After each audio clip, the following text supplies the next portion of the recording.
Well, good evening, everyone. Welcome back to another week where Sharky goes retro. Let us get straight into this because we are just about at the end of our Pokemon Red randomized Nuzlocke run. So we're going to do our best to see if we can't get this finished tonight. There's a slim possibility we actually might. So we'll see what we can do. This will be our 9th episode in this playthrough, and as you can see, 22 hours of in-game time. So in theory, that means only another 2 to 3 hours, and we should be there. Um, let's just get off the bike. There we go. Get the usual music going on here. Quick check-in on the team and see where we are. Hi in the chat there. Bit of activity there. Hi Trans. Yeah. Yes, then you'll have to start on Pokemon Blue. Yes, we will discuss that towards the end of the stream, or maybe during the stream, as we need to kill a bit of time with some grinding. But yeah, we will be moving on after this to another game, so we will have a bit of a chat along those lines at some point. But yeah, our Nuzlocke run through Pokemon Red is coming soon to an end. So, just running through the lineup one final time. Edward in the computer, not going to be joining us in the battle against the Elite Four. Popeye, on the other hand, Popeye going strong, level 47. I'm pretty sure that's what level he was last stream as well, because he doesn't get a lot of activity, or hasn't recently, but he needs to get higher level in order to be able to fend off Lorelei. So we will continue to level him up a little bit more. Is he going to learn any more fighting type moves? Yeah, he's going to learn Submission at level 52. I wonder if that's any good or not. Yeah, I'll look into that when we get there. So we got Popeye. Hippo. Solid water damage dealer. Good defense, good special stats. Has an Ice Beam in there just to mix things up, but just does solid damage and will just rip through Bruno, or at least Bruno's Rock-type Pokemon when we get up to him. So she's definitely a welcome addition to the team. Dusty is also taking a break in the computer along with Edward. She's served her purpose in helping us catch the primary team. Dicey, unfortunately, no longer with us. The Chansey that couldn't. As it turns out, we made a bad call with Dicey. We rolled the dice and we lost. Grumpy, though. Grumpy standing in for Dicey. Level 47. Pretty decent HP as well. High attack stat there.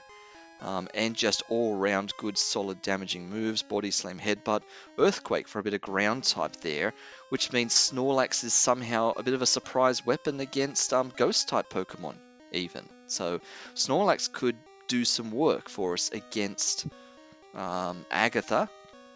Not that we necessarily need Snorlax to do that, but with some ground type moves there, we've got options against Fire and Electric. Not that there's going to be much of that in the Elite Four.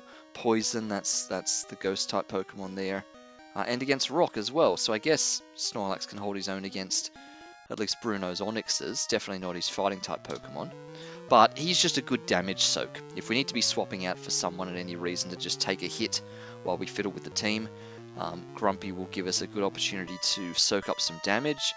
Then came Sparky. Sparky at level 50. She's doing real well. Huge speed. I think the highest speed on the team. Great critical hit chance as a result of that. Could really do with a stronger electric type attack. Only a Thunder Shock. Pretty weak.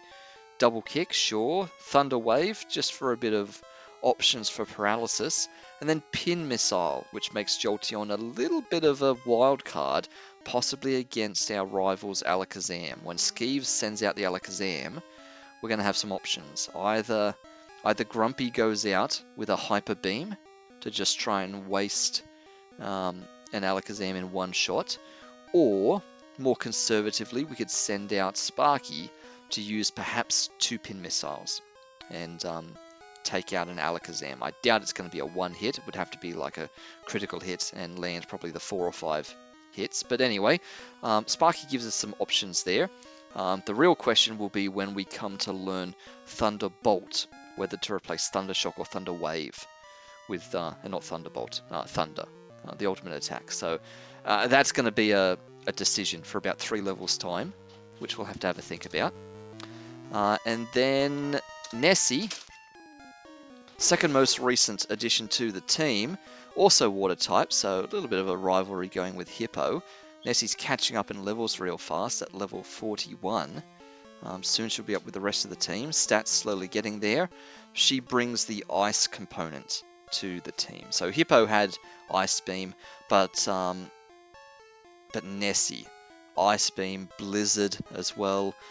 Nessie is our secret weapon against Blaine and Blaine's Dragon-type Pokemon. So this is gonna take down, all those Aerodactyl, Dragonite, all that kind of stuff. I don't think it's gonna take down Gyarados. That one's up to Sparky. But yeah, this is our secret weapon against the Dragon-type Pokemon. And last but not least, or maybe least, depending upon your perspective, is Joker. He's with us, begrudgingly perhaps. There were other options. Joker could have been so many other Pokemon, but he's a bit of a joker. He's made his way onto the team at the very last minute. Mr. Mime is our token's Psychic user. Confusion, Psychic, and yeah, all those good things. As he levels up, we'll talk about options and what we might do with him going into the Elite Four. At this stage, his only use, being Psychic type, is against Agatha's Ghost type, super effective against the Poison type from there, and the Fighting type. So he'd be good against Bruno's Fighting type Pokemon. So there's limited options there for Mr. Mime, but he could have some other tricks up his sleeve. He could be a bit jokey, as the name suggests. So that's where we are. We are going to attempt to level up as much as we possibly can as we work our way through Victory Road. We are in the middle of the caves here. Shouldn't take us very long to get through to Indigo Plateau on the other side. And once we do, it is then a matter of just coming back and forth in here to train up. So pushing, that's a dead end there, so we're not going that way. We got puzzles here with these boulders. I've got to remember we're actually doing a puzzle here. So let me get Popeye out to push some boulders. And let us very carefully complete all of these. And see how we go. So as I said, this is our 9th? Yes, this is our 9th. There's Moltres. We'll get to you eventually. This is our 9th session in the Pokemon Nuzlocke. I'm hoping not to make it to 10. I'm hoping that we can be done in 9 here. Oh, perfect, I'm a choke. That is probably a little bit tough for Joker. I don't think we're going to be able to do that. We'll just pause here for a moment, guys. I will be right back. Let's stop for a moment of suspense.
Okay, thank you everyone for waiting. We are back.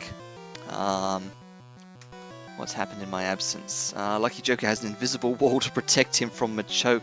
Yeah, Joker doing his best miming here to block things. I'd love to just throw a Psychic out, but I fear that Joker does something silly and just dies because his HP is so low. So we're not chancing that at all. Which means who are we supposed to send out against fighting? Flying and Psychic. Yeah, so there is literally no one to send out. We could send out Nessie. That's a dangerous combination as well. Actually, that's especially dangerous because fighting is good against ice. So anyone else, not Grumpy, we could send our own Popeye out. We need Sparky to get levels in order to learn Thunder. So, just saw in the chat Popeye. Yeah, we probably should have. That's okay. We could do a bunch of these. We need to not be so indecisive. Just get on with it because... Oh, that's a crit. Everyone needs levels. So, one way or another, everyone needs to go into combat a bunch of times. Machop. I wonder, Joker, could you do this on your own? It's a level 43 Machop. That is still too scary. If Joker only got a few more levels, then I would be a lot more comfortable about this, but at the same time, this is why we're doing this, to get Joker a few more levels. So...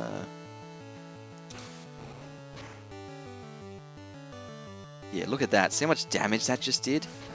And that's against Sparky, with probably higher defense stats. So we definitely can't have Joker sticking out and taking the hit here. He'd easily take 50 damage. Do do do do do do. Oof. That's some... Oh! Gen 1 miss on the Thunder Shock there. We are going to have to Hyper Potion Sparky. We are not fiddling around there. Take a Leer.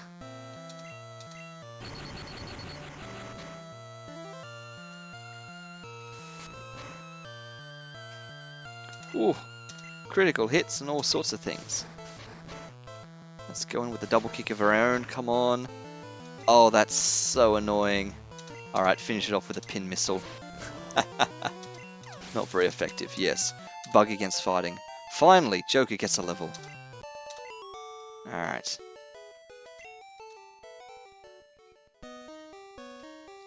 Around we go. Oh, yep. Trainer there. Yes, I do wish to challenge the Elite Four. That is the plan. And that's as far as we'll be going in this particular playthrough. The Elite Four is our objective for this one. We are not rushing our way through to try and catch a Mewtwo or anything like that. We're not doing any of the post-game kind of wrap-up here. We are just playing for Elite Four here. Which means anything could happen. You know, if we end up in a situation where people faint during the Elite Four, then so be it. That is just the way this ends up. And as long as we make it through the Elite Four without all of them fainting, then we are good to go. That being said, if all of them do faint, then technically the Nuzlocke has to restart. Because we've just got to release all our Pokemon, but I am not restarting. That will just be considering that a genuine loss at that point. Failure to complete run. Oof. We're gonna have to rest, I think. That Psychic's gonna do a load of damage. We'll need to rest in order to get our HP back and to fix up that poison.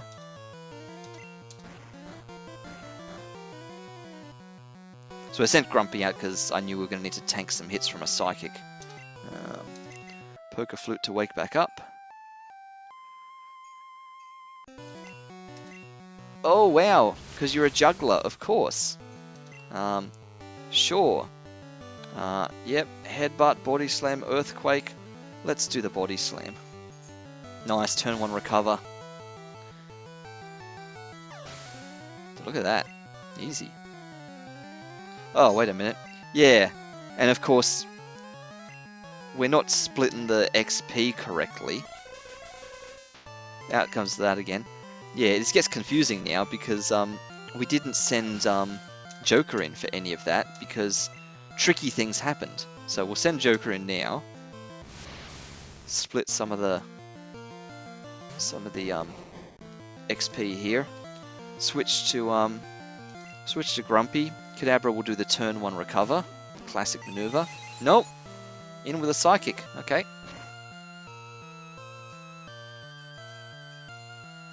Oh, that was a crit. That's super annoying. I have to recover. We can't let that stand. A sleep would be super annoying because that takes us an extra turn. So I am just going to Hyper Potion, even though it's Grumpy and he could just sleep it off. Just saves 1 turn there. Yeah, I know, we're going to take another hit. This is why we're leveling them up. We need these guys to just be a little bit sturdier. Oh, and we're confused.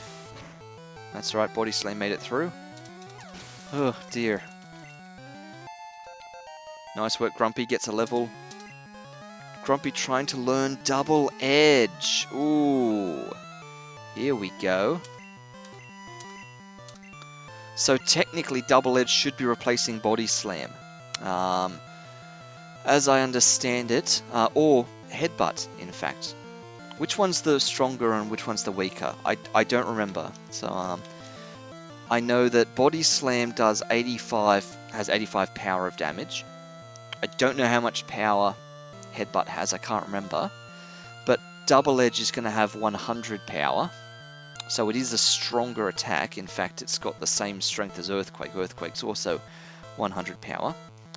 But I think there's something notable about Double Edge. I think Double Edge means that we maybe take recoil damage. Yes, that's right. It comes with recoil damage, which is fine. I can live with that. I just don't remember which one I need to replace. Body Slam has a chance to paralyze the opponent. I think Headbutt just maybe makes the opponent have a chance to flinch, which is nice, but that's like a 1-turn thing. So I think it's Headbutt that I'm supposed to get rid of. I will just really quickly check in the background what their stats are. Yes, that's right. Headbutt only has 70 power, Body Slam has 85 power. So Headbutt is definitely the weaker of the two moves. So we keep Body Slam. And Double Edge, yep, it's got 100% accuracy.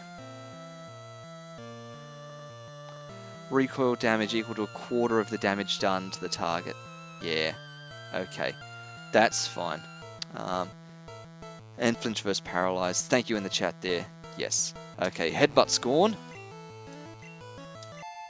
And Double Edge. So that gives Grumpy a little bit more versatility.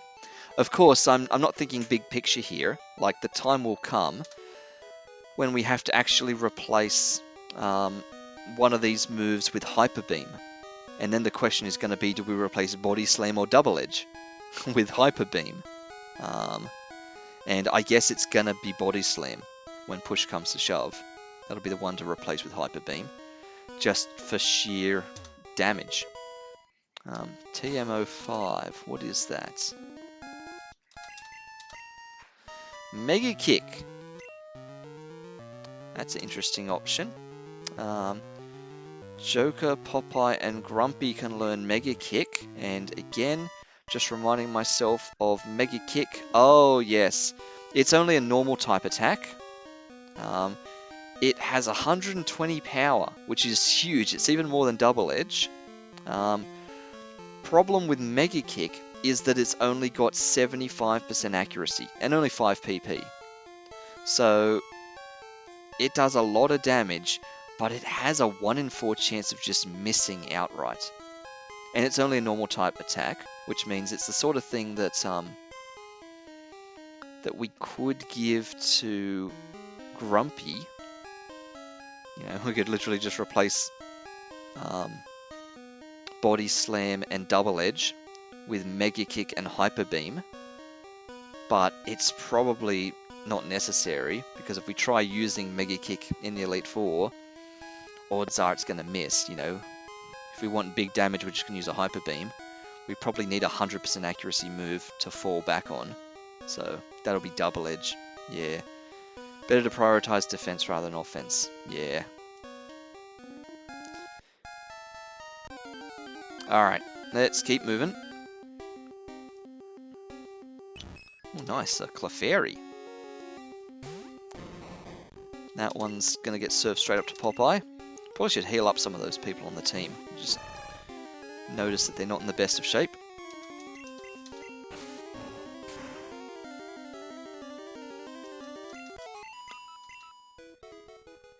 Let's have a look who's not doing well. Yeah, it's Sparky. Grumpy can take care of himself, but Sparky needs another potion.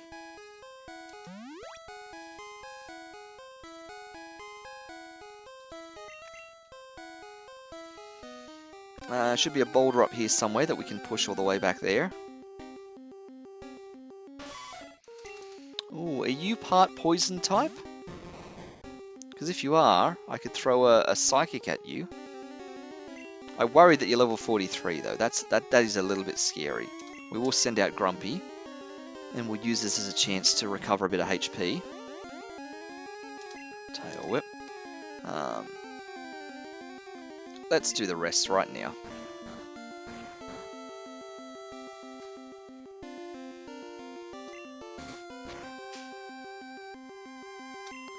Whew, and that was only a crit.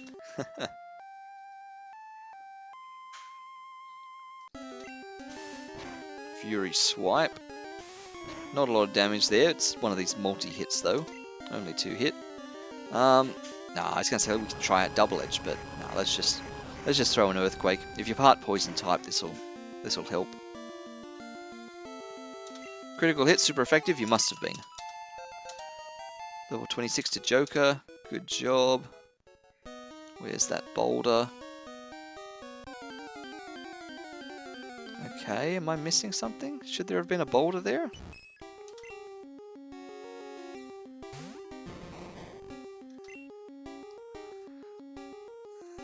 Popeye.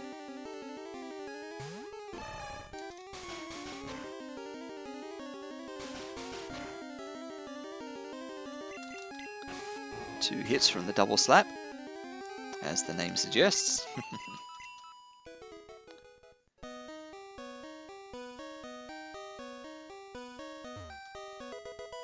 Full heal, nice. Let's see what you've got. Come on, I'll whip you. Does that mean you're a tamer? Yes, it does. Called it. Persian, alright, so another one for Popeye.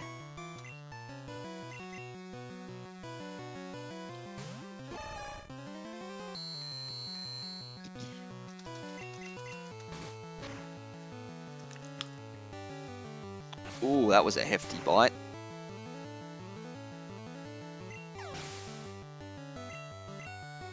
You really don't want to take too many of them. Golduck, yes. We'll swap back into Joker, only to swap back to Sparky.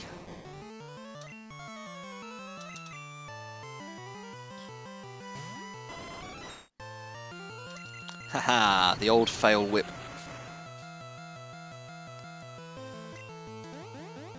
Yeah, Sparky could really do with a stronger electric type move. But it's coming.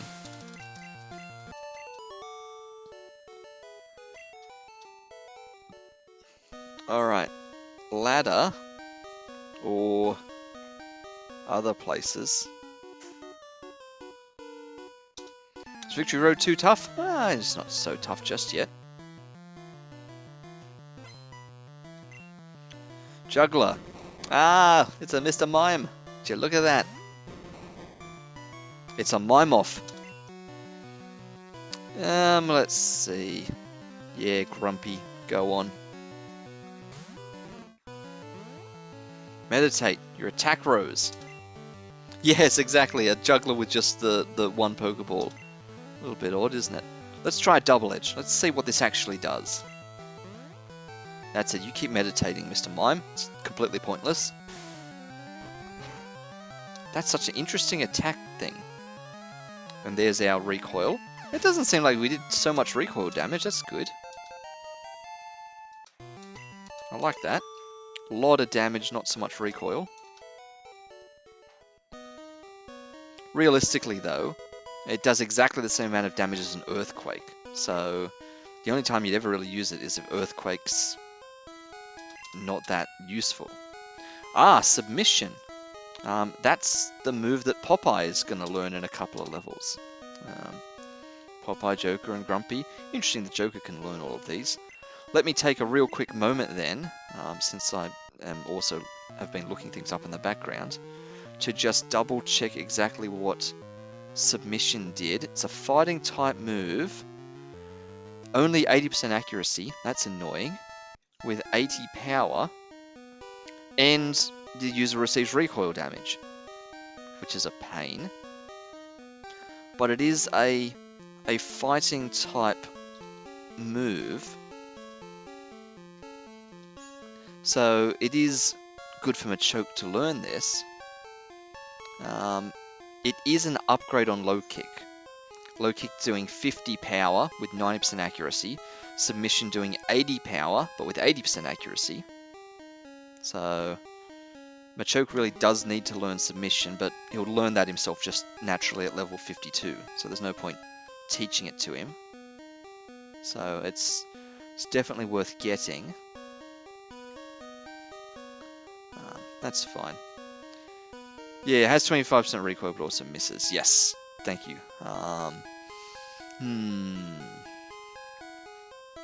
It's definitely got cons. Don't get me wrong. Like, there are downsides to this.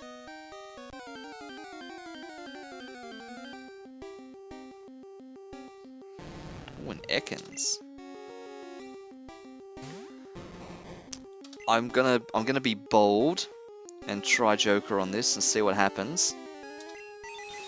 You're faster than him. That was a surprise. Oh, finally! You can take out a level 45 Ekans all by yourself. Okay, I am pleased for that. That is the way out. You can't push a boulder down in there.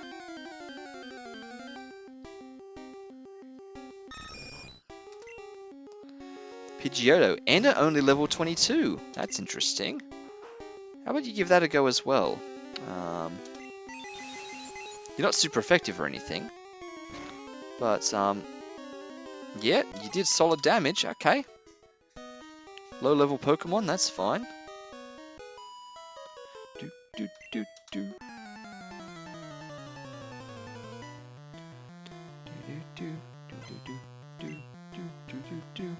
Parasect, you're part poison. You might be part poison. You're bug grass, or it's fine. Let's just not use you.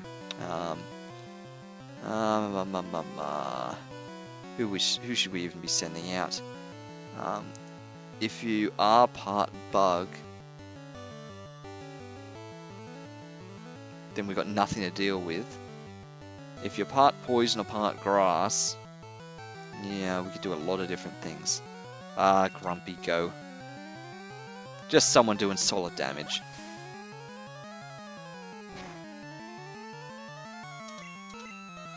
Go, double edge. Oh, look at that. And a hyper potion. That's my trick. Bug grass. So this earthquake's not going to do any good then. I contemplated sending out Nessie to use ice. But that would only work if we could be certain about the grass. Oh, wait a minute. Yeah, bug grass. And ground is not very effective against bug. And it's also not very effective against grass. Why did I even do that? So that did a quarter of damage. And now we're paralyzed. Alright, come on. Heal up. Yeah, this was a mistake.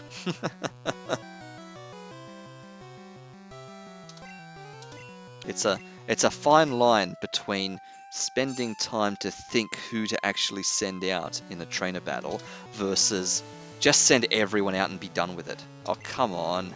We just dealt with that.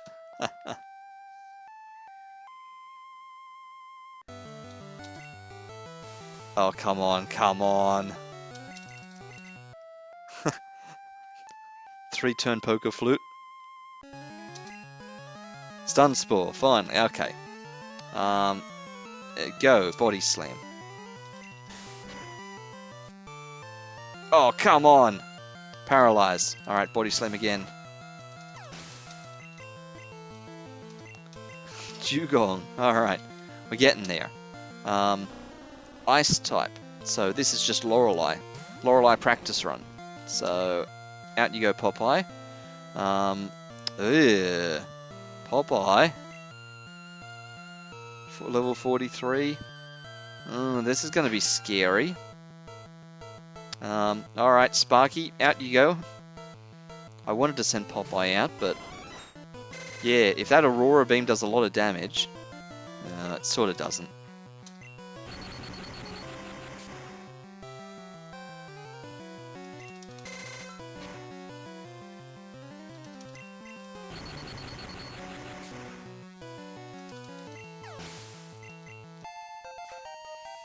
Nice, Joker, almost up to the 30s.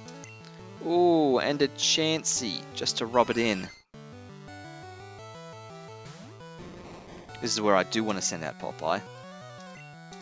Surely Chansey can't do that much damage, or just do double slaps or something. Minimize, even better. Go. Low kick. Look at that. So much HP that Chansey had, and we just ripped through all of it. Okay, potion time for Popeye, because we're not fiddling around with you at less than half HP. Oh, there's an item back there. Oh, and there's a barricade there. I'm getting the distinct impression that I've missed something. And part of me is wondering, part of me is wondering, was that you're going to need to go back to town before you solve the puzzle. That is definitely true. But part of me is wondering whether, not just going back to town, whether I need to go back down a level. I think with saving the game between last week and this week, it's reset the boulder on the first level.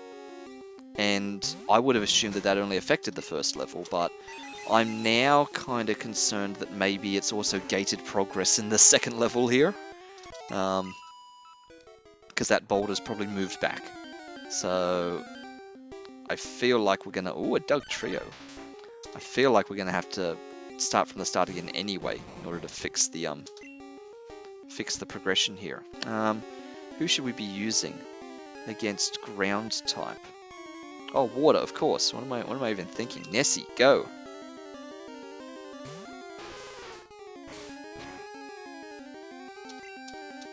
Go, surf.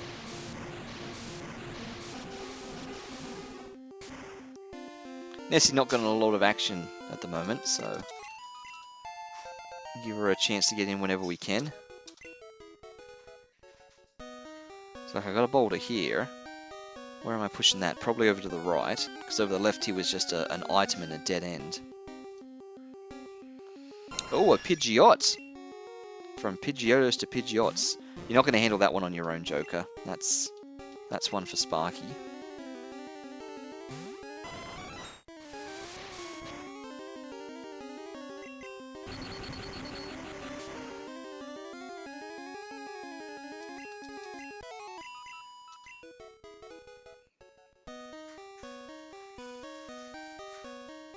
Oh, no, it's over here. Where we've got to push the boulder. What's that, TM? Explosion! Haha, there it is. No one can learn it. That's awkward. couldn't explode even if we wanted to. Alright, so we've got to push a boulder all the way over there.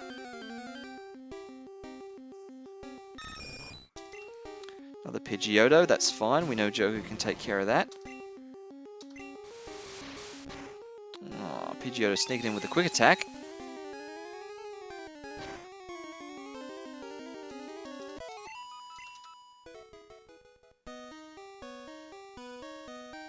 Oh, a trainer guarding an item very closely. You've heard rumors of a child prodigy, eh? Well, yeah, that's probably me. Not that I'm, you know, doing all that crash hot at the moment. Aha, Executor. Skeeves has got an Executor, so let's send out Nessie. Ugh. Look how low your HP is, Nessie. I want to send out Nessie as a test run to use an Ice-type move against this, but we're going to... Well, there's no point sending out Hippo. Hippo doesn't really need more levels. So at this rate, we're sending out... Who are we sending out? Grumpy. Ah, dear. I'm going to have to potion up Nessie. Oh, and the barrage missed after all that. We'll potion up Nessie out of combat. Let us... Yeah, level 53 is not going to be enough. Everyone does need more levels. We need everyone to get as close to 60 as we can. The constraint is I really want to get this finished in this session. Which means we could be here a while, but I want to get this done because next week there is every possibility that there will be no stream. So rather than getting this 90% done this session and then missing a stream next week and coming back in 2 weeks' time and then just having to finish it for half an hour, not ideal. So yeah, all-nighter. I hope not. That's not part of the plan. Yeah, exactly. How needs to work tomorrow? That sums that up pretty well. Let's get a pin missile in here, and then let's heal Sparky up. Sharky hits level 30. Sparky hits level 51. Great. Arcanine. Okay. Alright, out comes Joker. Well, since everyone needs levels, let's get Hippo in here. X attack, sure. Just a bubble beam. Why not? Hippo won't even need to use the surf. This will be fine.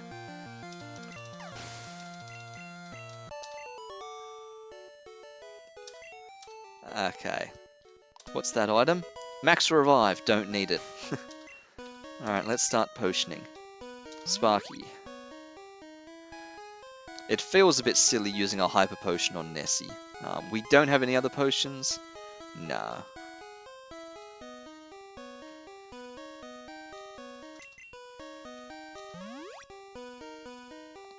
There we go. Alright, let's go push this boulder.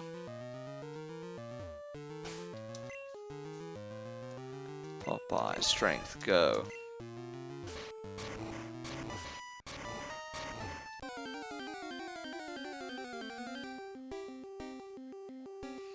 Ekans, nice. I know that Joker can deal with this. There's a chance that maybe you could even use Confusion, save some Psychics. Nope, definitely not. Ooh, Glare. Paralyzed. Was not expecting this. And that's a hefty bite as well. That is not ideal. I mean, that being said, Joker's not really going to see any combat.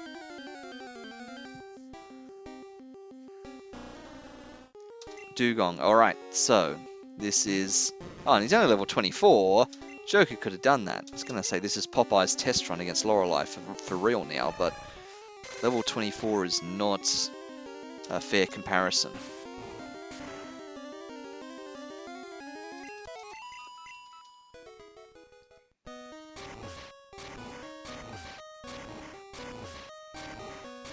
Alright, carefully push this ginormous rock.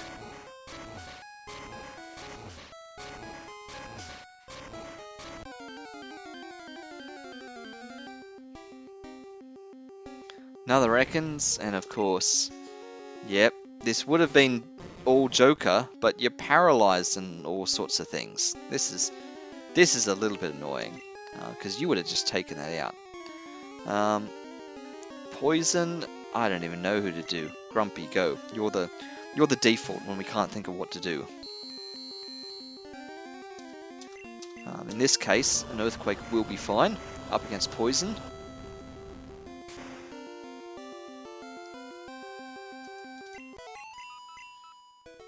Not a lot of XP coming from the Ekans though, which is a bit of a shame. Okay, don't mess this up.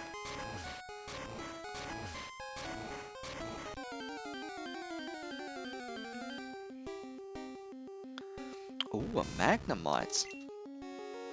Interesting. That'll be another one for Grumpy.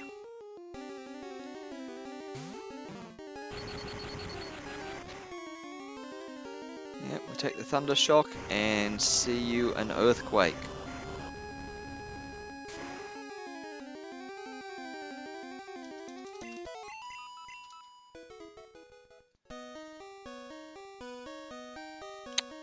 Yep, I was just about to mess that up.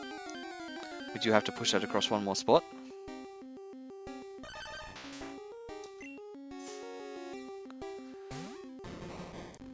Doug Trio. This is all up to you, Nessie.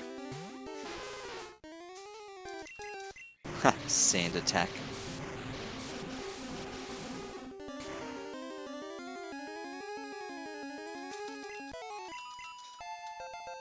Nice, Joker's up to 31. Joker's trying to learn Double Slap. Sure, I have no idea what Barrier does, so we're getting rid of it for Double Slap. Because that's just funny. We're going to use neither of those moves, so...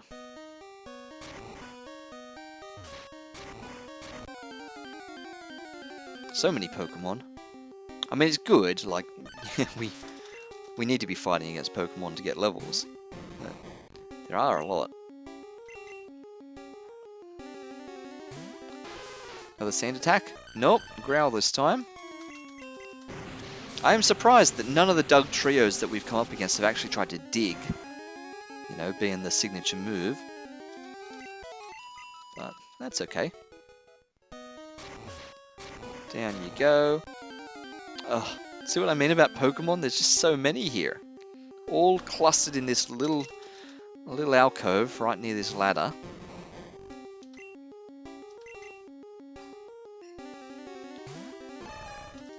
Alright. You can take this one, Popeye. See if you can get to level 48 at some point. You've sat at 47 for what feels like an eternity. And if that's a hidden item if ever I saw one. Come on, come on, hidden item, come on. Alright, more like hidden Pidgeot.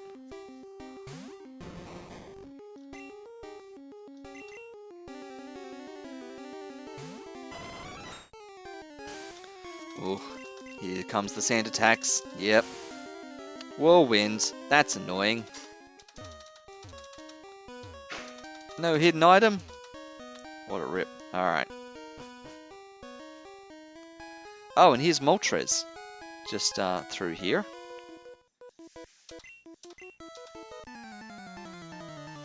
I think we're going to take on Moltres.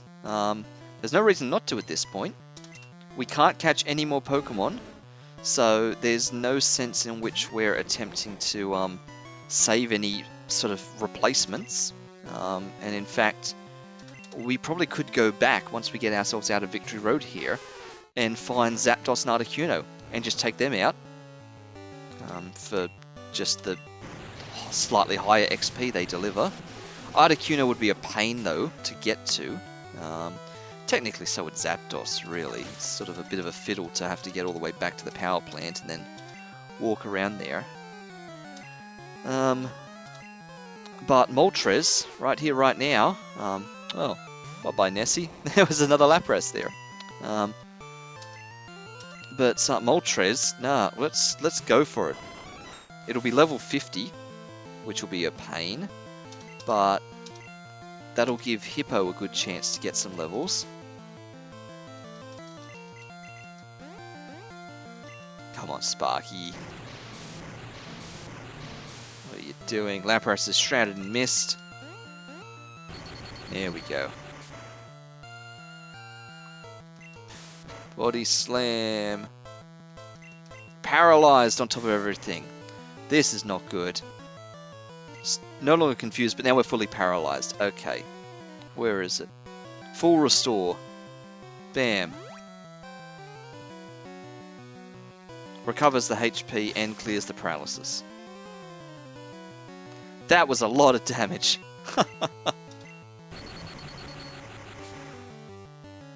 Also, did that just say, but it failed, right before I Thunder Shocked? Like, what failed? I'm gonna have to check the footage on that. I feel like something unusual happened there. Oh, the body slam? But I didn't think that the Lapras attacked. I didn't think it had done its attacking turn yet.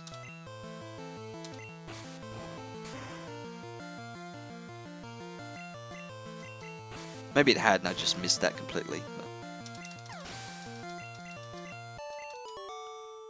Alright, Pokemaniac. Unbelievable. Alright. Through we go. What's this item here? Guard Spec. We don't need it. Moltres. Alright. Yeah, it's going to be Hippo that's going up against you. Simple as that. And we go from there. Alright, I was going to save the game before we do this, but there's literally no point. Like, you know. Go.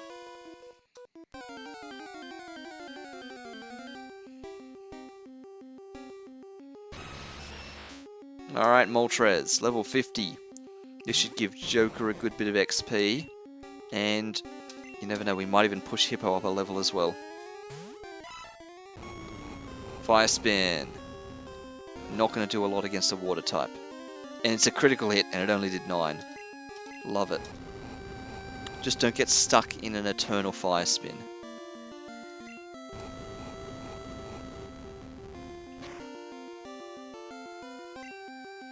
Okay. Hydro Pump, Surf. Now let's just do a plain old Surf. That'll be enough. We don't need to Hydro Pump this, surely.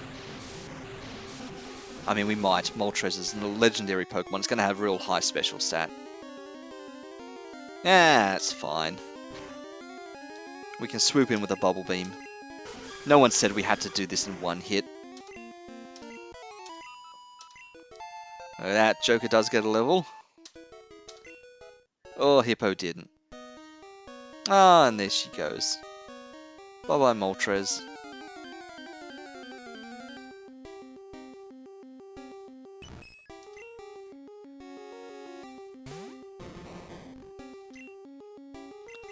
Okay, well, we can push ourselves back out of that boulder down below now. Oh, Metronome!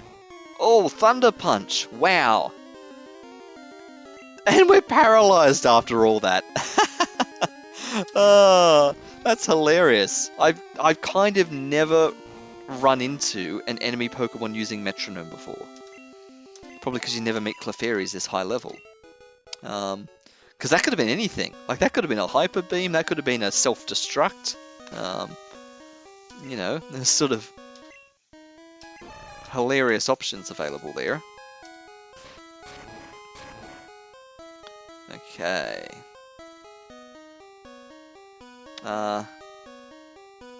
Yeah, we've already pushed you once, but we're gonna have to push you again because we've come back here now. That's fine, right?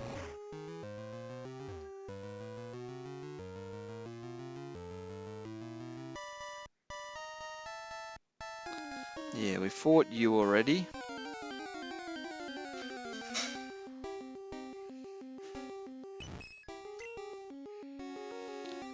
We're in a bit of a state though. Like, 2/6 of our team is paralyzed.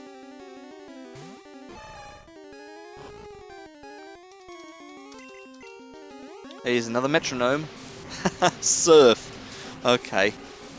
I mean, sure, the odds of anything the odds of anything deadly happening. Oh, come on. From a metronome, it's pretty low. Oh, Fisher! Oh, that's a one-hit kill. That's a one-hit kill. We just said, what's the chances of something crazy happening here?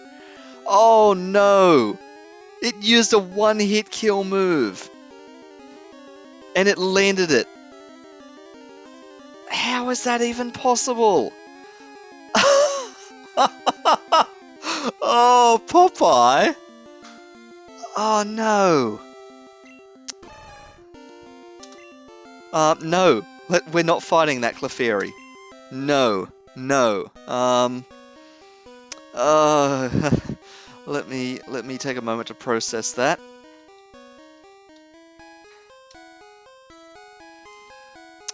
Oh dear. Alright. We've updated the graphic. Popeye. Our first ever actual cache. Fish is the speed-based one. And Popeye's got like the second slowest speed on the team.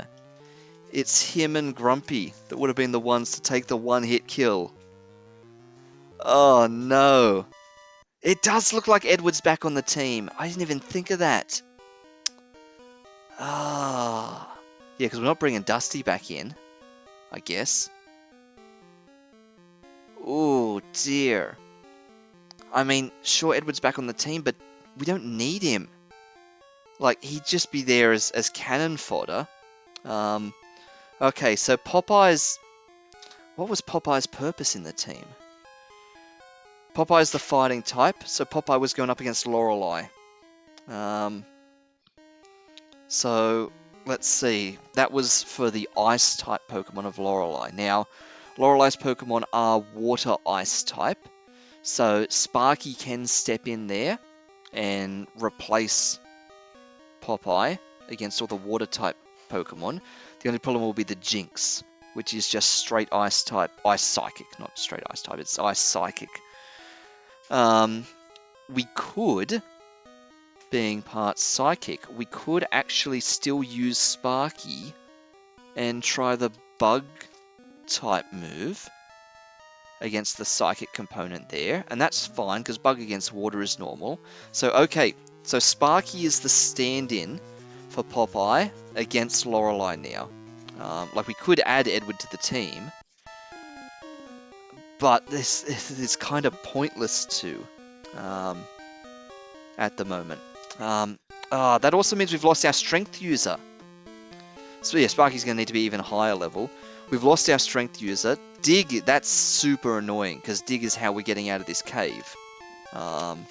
So we've just lost, well, I guess technically we can still dig, but the rules kind of say that we're supposed to be releasing Popeye, you know, as soon as possible after combat now. So really, he ought to be gone, like, as soon as we can at this point. So technically we shouldn't use him to dig out of here. That's probably against the spirit of things. And now that we've lost our strength user, we actually can't even progress through the cave anymore. We're going to have to teach strength to someone else, which is going to have to be Grumpy. No one else has got any moves to spare. Oh, that's bad. Unless Joker can learn strength, and I would happily do that. Okay, what are we doing? What are we doing? We can't dig out of here anymore. We can't use strength. We can't progress. We have to backtrack. We have to go backwards out of here. And just regroup. We've got to go and release Popeye.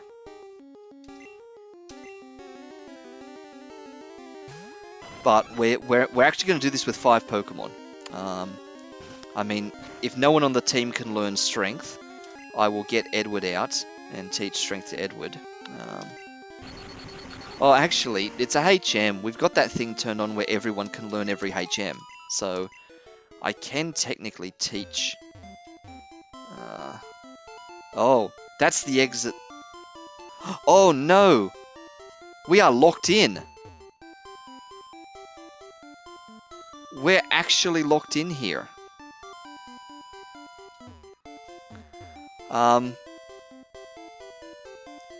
We have to use strength to get out, and that barricade down there is closed because we haven't got the boulder pushed on it anymore. By the technical rules of this playthrough, we have just soft locked the run. Okay, well, in the interests of breaking the soft lock, we will use the fainted Popeye to push that boulder. Just so we can get out of here.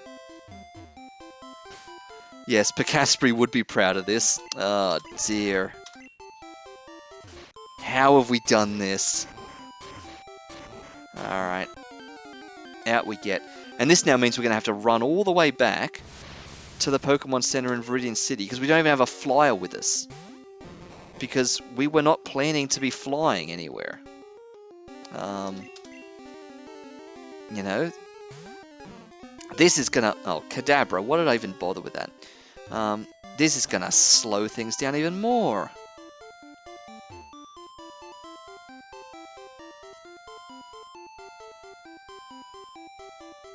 Alright, alright. Nessie, go, surf. Let's get out of here.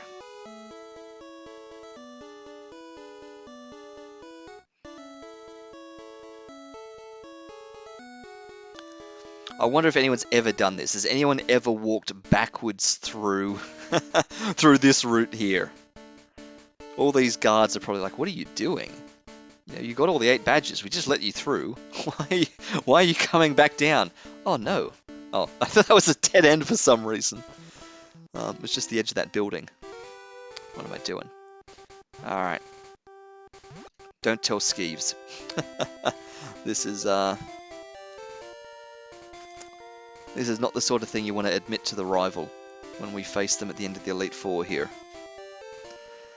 Oh dear, I'm going to have to clip that, because again, that was another ironic moment. I managed to say it again right before it happened, just like with Dicey. And I said, you survived a critical hit, you can take another one. And Dicey did, took another critical hit and died. I just finished saying that Metronome is not going to do anything insane. The chances of it doing something crazy like a Hyper Beam is really low. And it goes and does one of those one-hit KOs. Ah, dear. Deposit. Popeye. There we go. Alright. There he is. Level 47 Popeye. Oh dear, if only we'd gone after that Gengar instead of the Execute. Getting the Mr. Mime as a booby prize for the Execute. If we'd gone after Gengar and instead got a Machamp as the booby prize, at least we'd then have a replacement for Popeye. Oh no. Alright. Thank you, Popeye. You've been with us since literally Pewter City from the very beginning. You have done super well. Once Popeye is released, Popeye's gone forever. Yeah.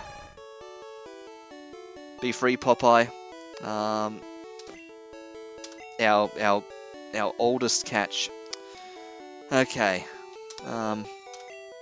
Let us deposit just stuff in here. Throw in that rare candy. Throw in the TMs. No room left, of course there's no room left. Okay.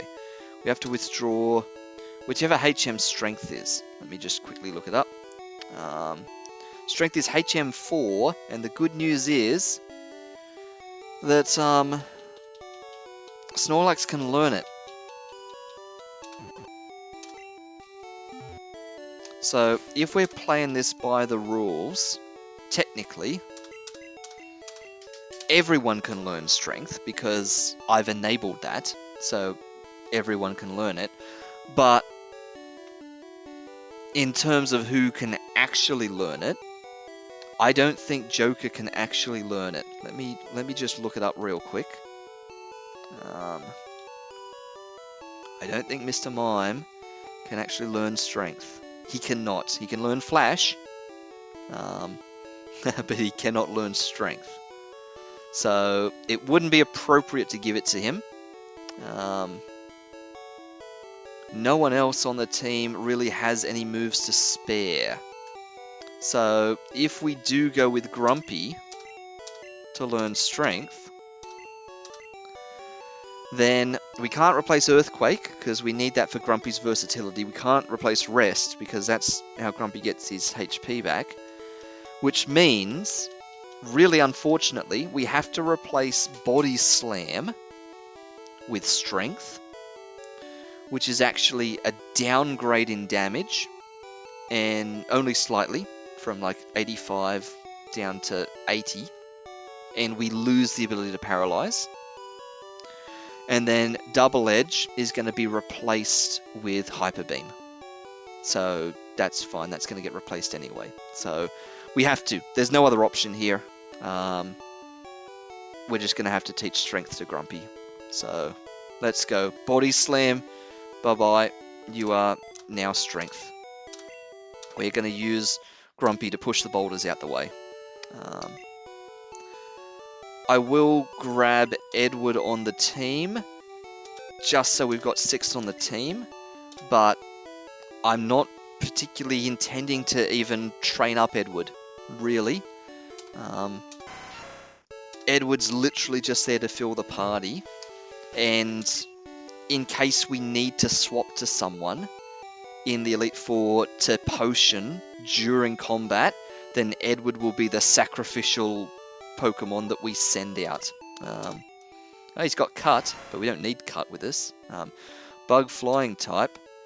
You know, he's got quick attack, so he can sneak in an early attack, but as I say, he's just going to be out to take a hit.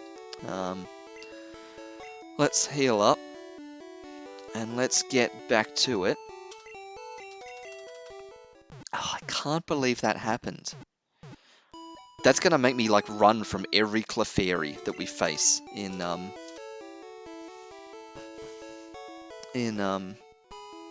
Victory Road now.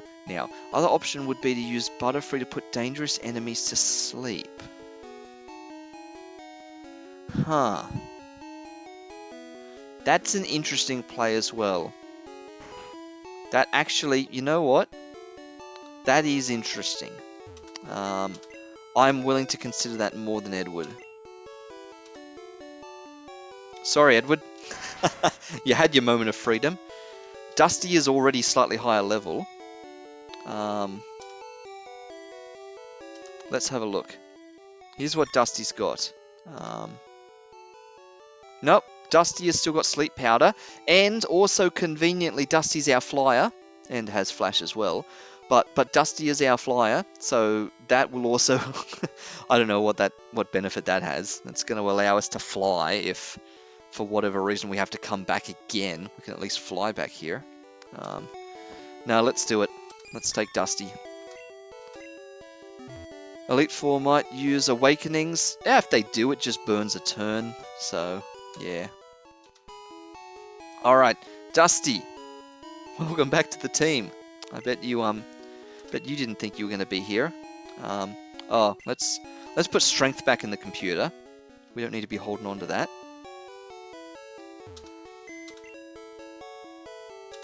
Oh, not Professor Oak's PC. My PC. And we'll go sell all these extra items we're holding.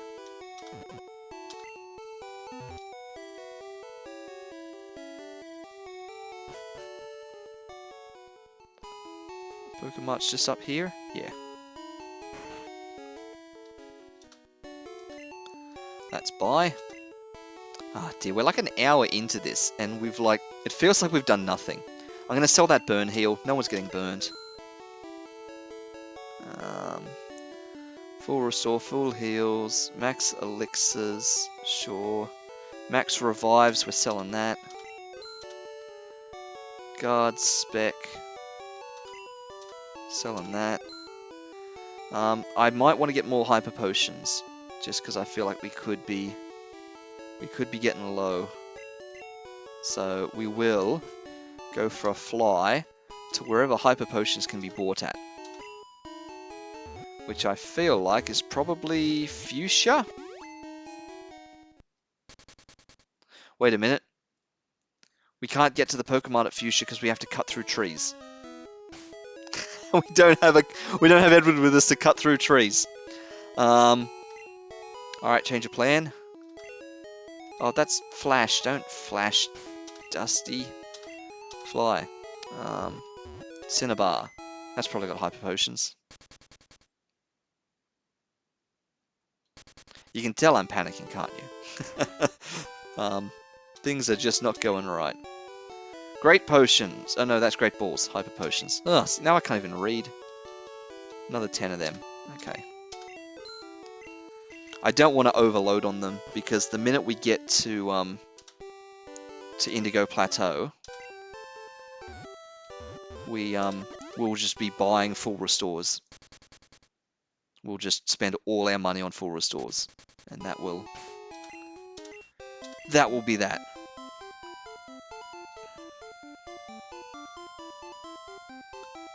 Alright, back we go. Sure. Okay.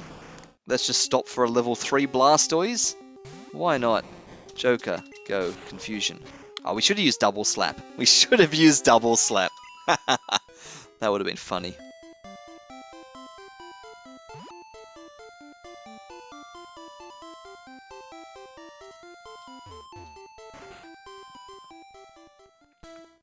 Alright, hi guys. Back again. Not Pokedex. That's probably the first time this run I've ever opened the Pokedex.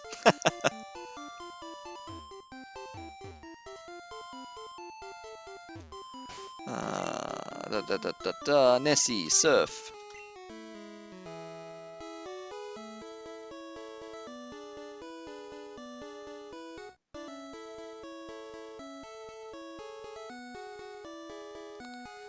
We're headed right back to Metronome Land? Absolutely. So, the deal is, any Clefairies that we encounter in the wild, we just flee from immediately. we are not even risking this at any level.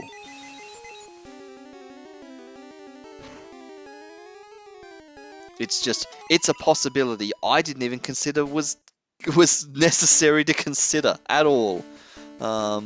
That's a dead end. I mean, as I said, I spoke about it, I said it. Metronomes could do all sorts of things. Okay, so, yeah, so we have to push this one in order to even get past that very first barricade there. Also, Electrode, here comes the self-destruct. So, where are you, Grumpy? Oh, Grumpy's higher up the list than he normally is. Because there's no Popeye in the list. Yeah, I scrolled down to the spot where Grumpy used to be. Alright. Light screen, sure.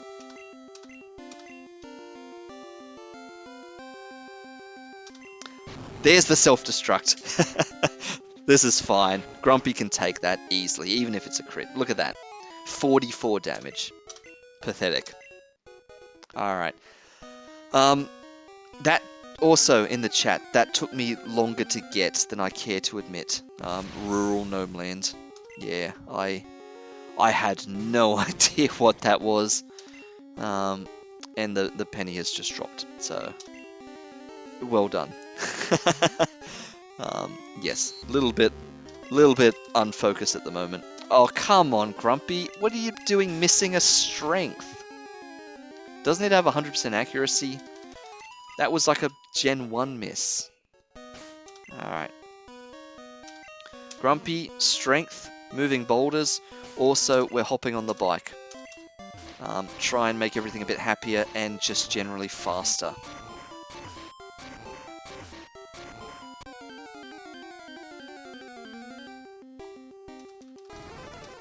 Firo, level 42. It's probably still a bit high for Joker. We'll go for...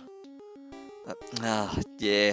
All my muscle memory's off. That's where Sparky's supposed to be, but Sparky's up one higher. Ah, dear. Alright.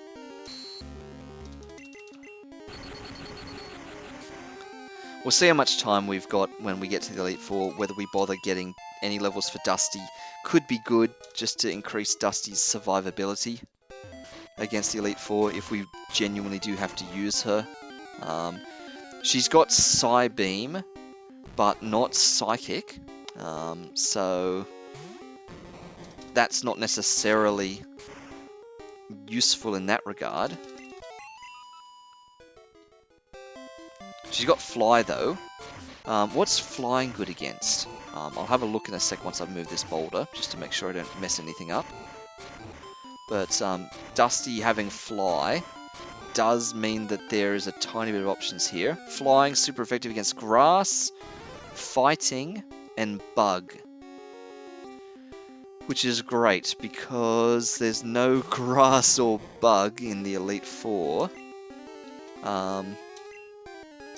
Technically there is Fighting, that's Bruno, but we could use Psychic types against that without having to resort to Flying. So that's not really a saving in any regard.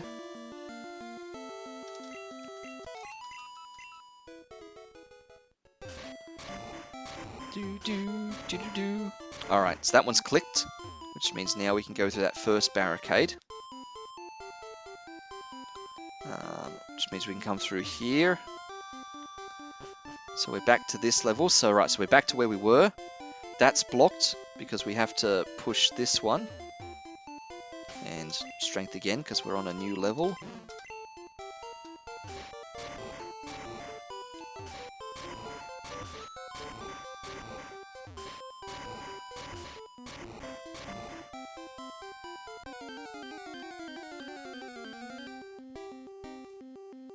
Oh. Death by Clefairy. There she is. Run away.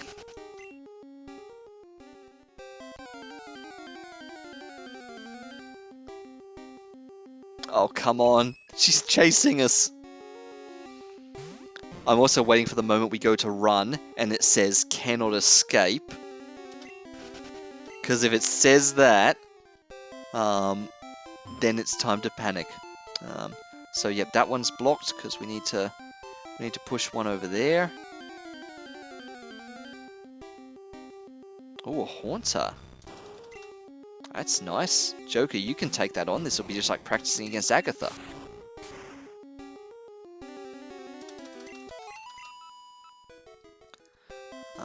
Yeah, there's nothing up there. So yeah, that one we've got to push from somewhere else. Yeah.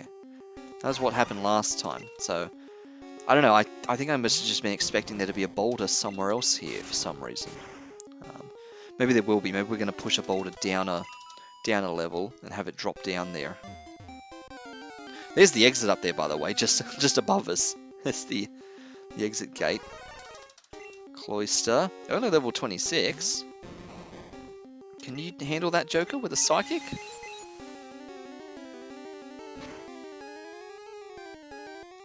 Almost. That's fine.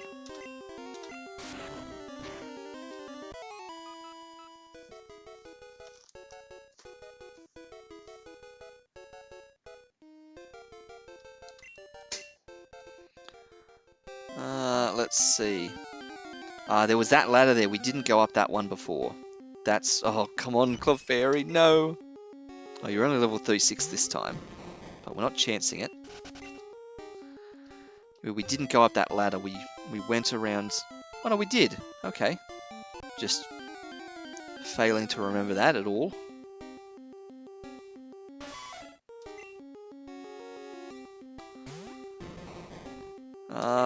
Yes, we can do a Psychic against you, because you are Poison type. We discovered that when Grumpy did an Earthquake on you. That's literally 2 squares. Ooh, a Jolteon. Level 40. Although, at level 40, do you know Pin Missile? No, that's level 48. Okay. I thought for a minute we were going to have a Jolteon use Pin Missile against our Psychic Pokemon for a second there, which would have been really awkward. But that's okay. Oh, Thunder Wave. That's alright. At least we can heal up Grumpy with a rest. Ooh, that did a lot. Fully paralyzed. Okay, then we're doing the rest right now.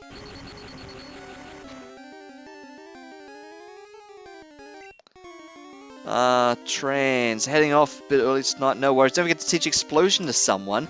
No one can learn Explosion on the team. We tried... Oh, unless Dusty can now. We hadn't tried Dusty because she wasn't on the team before. Alright, after this combat, I'll check to see if Dusty can. Because that'll be jokes. But yeah, unfortunately, I don't think we can take an Explodo into the Elite Four with us. As fun as that would be, I'm not sure anyone's capable of learning that anymore.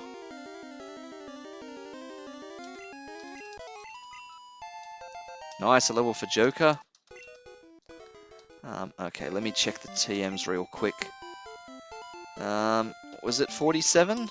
It is. Nah, Dusty can't even learn it. Dusty is not compatible with Explosion. It can't learn Explosion. Okay. That's alright. And I doubt Edward could learn Explosion even if we got him back out the PC just to blow him up. Be a little bit rude, but... Aha, there's a boulder. Oh, that's one of the ones we pushed before anyway. Yeah, I remember. Oh no. Ice-type Pokemon. Now they're just taunting us with Lorelei imitations.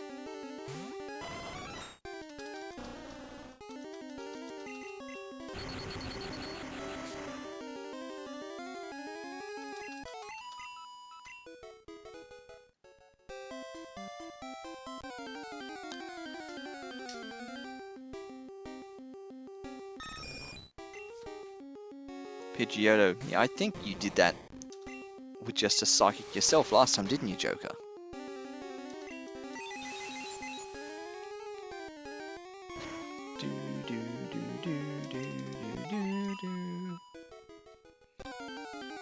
We can't push that boulder. That's the way up, not down. So we're not going through there. We are just pushing this one up above.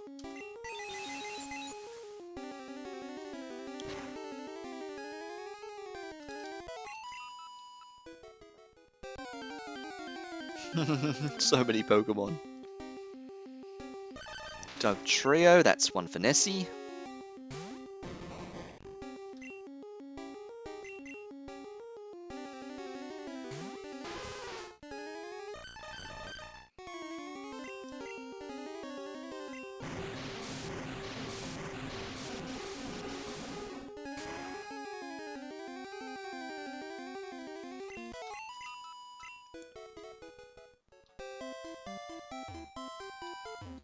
Okay, let's... Grumpy, let's use a bit of strength. Push that rock up. And all the way back over here again.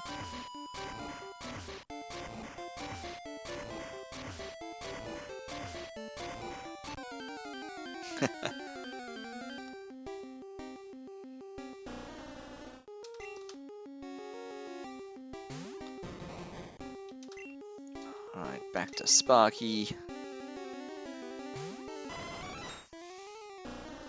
We probably could just be leaving Joker out for this. Joker is 10 levels higher than those dugongs. I'm sure Joker could survive an Aurora Beam at this point.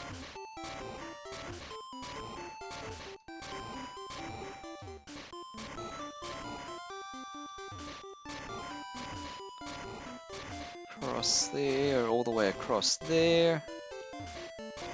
Down here.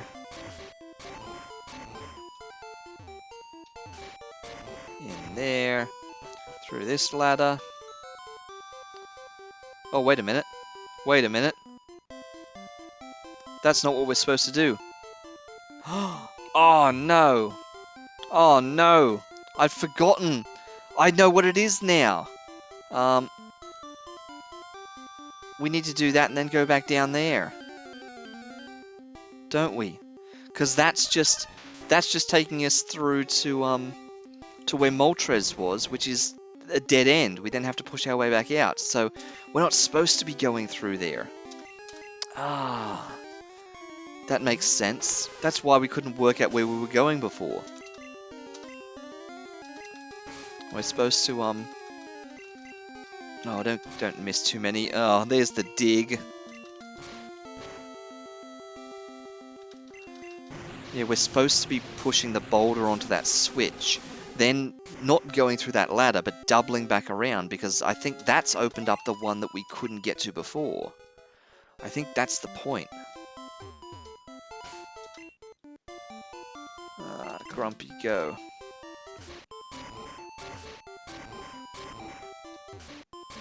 Either that or I've just completely misunderstood this. Because that ladder through there, yeah, that just takes us to where Moltres was. But Moltres is just in a dead end. You just got to push your way out of there. And then we've backtracked. We're just back to where we were before. Ooh. Double slap, go. Joker, don't miss a double slap.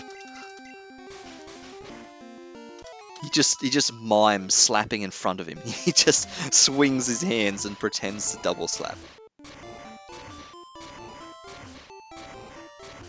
Ah dear, you realize this is the third time that we've pushed this very boulder now.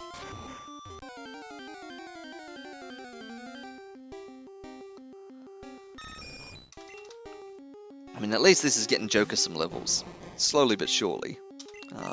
Just from the sheer amount of time that he's getting into combat.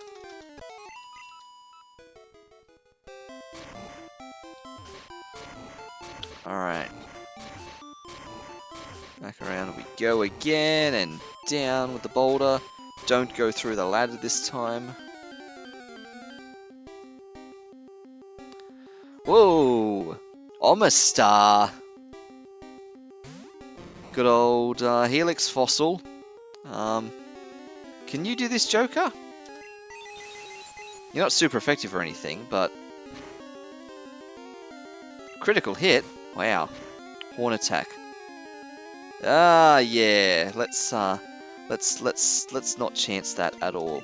Yeah, that's Gen 1. Omanite and Omastar. And good old Helix Fossil.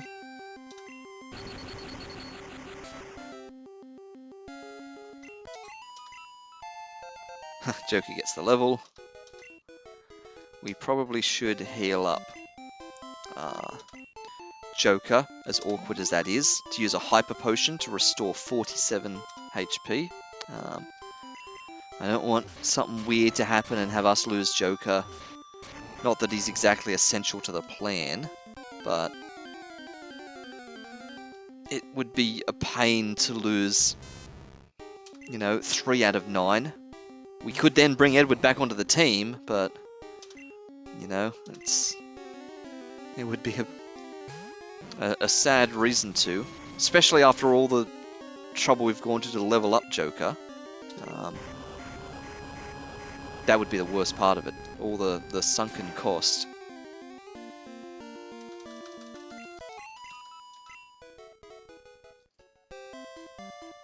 Okay, so don't go down this ladder either, because we don't want to reset the boulders. We're just going to go over past this lass and see where this takes us.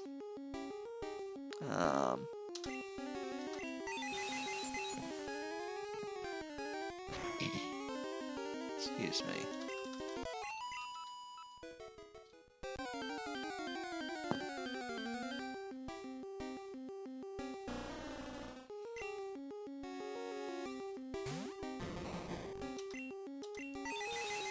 Joker's going to be out of psychics in a minute.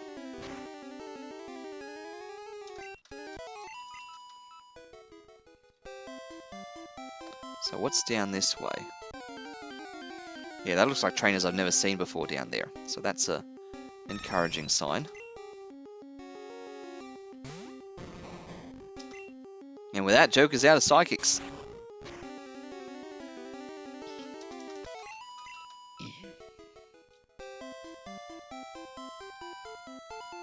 Alright, here we go. Pair of actual trainers to fight. We're making progress. That's fine. You've just proven you can confuse a level 22 Pidgeotto.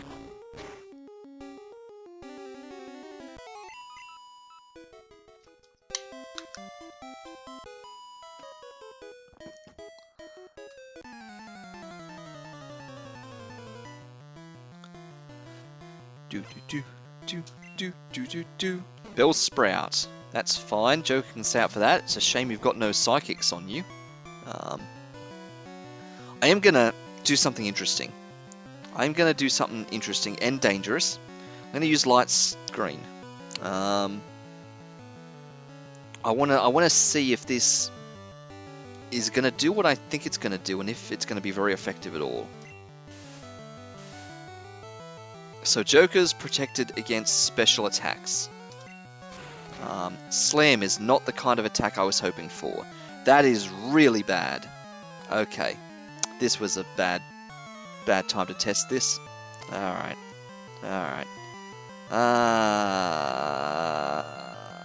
Grumpy. Okay, so the logic here is, unless I've mixed up which move this is, I believe Light Screen puts up a barrier against special attacks, which is Fire, Water, Electric, Grass, Ice, Psychic, and Dragon, lol. And what it does, if I remember correctly, is that when Mr. Mime has his Light Screen up, then if he ever takes damage from a special type move, then it doubles Mr. Mime's special stat. Which to me sounds significantly stronger than any other kind of status increasing thing. Like, you know, amnesia or agility or any of those things that... Oh, Hyper Potion. Any of those other things that, you know, boost your status... that boot your stat stages by a level or something. Because if it really does... Oh, sleep. If it really does double Mr. Mime's special stat, then that would mean that he would literally take a... that would mean that he would literally take about half damage from any special type moves against him, and it would mean that he would do about double... Oh, come on. It would mean that he would do about double damage from his psychic attacks, which suddenly turns him into a weird kind of powerhouse, where he then takes half damage and does double damage, if it works the way I'm expecting it to. What is going on here? Grumpy? Oh, we're not having this. We're not having this. Full restore. I'm wasting a full restore on you. So I want to test that out with Joker.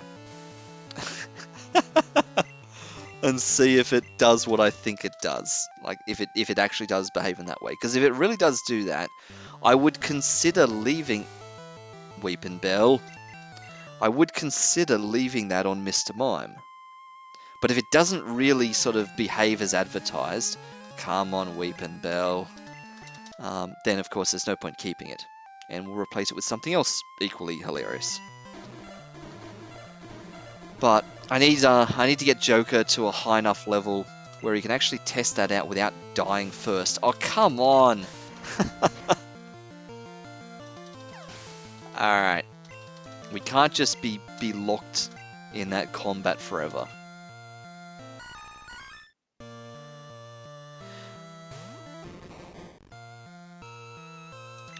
I thought it just increased it for defending against the attack. I didn't think it doubled it permanently. I thought, and maybe I'm misunderstanding this, because again, I've never used moves like this before. I was under the impression that the doubling that it did lasted for the duration of combat, like permanently in the sense that it's permanent for the rest of that combat, like until Mr. Mime gets switched out or until the battle ends. Which, you know, is the sort of thing where Well, actually, it wouldn't be good against Agatha, because Agatha's Ghost-type Pokemon won't have any special attacks. So actually, it's not really the sort of thing that there'd be a lot of opportunity to even use in the Elite Four, because the only time that Mr. Mime would ever be going out for a long period of time would be if he was going out against Agatha. Ooh, Grumpy, you need to have a nap.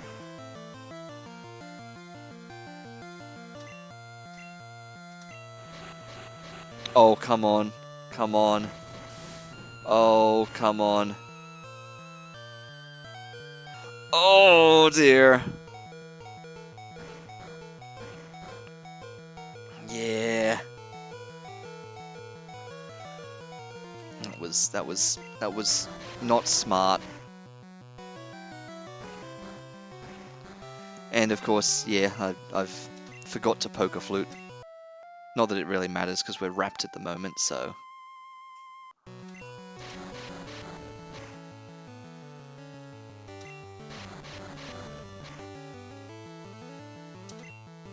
Alright, strength, go. And of course we're getting outsped by this victory bell, which means all of its attacks are going before us. Oh, come on!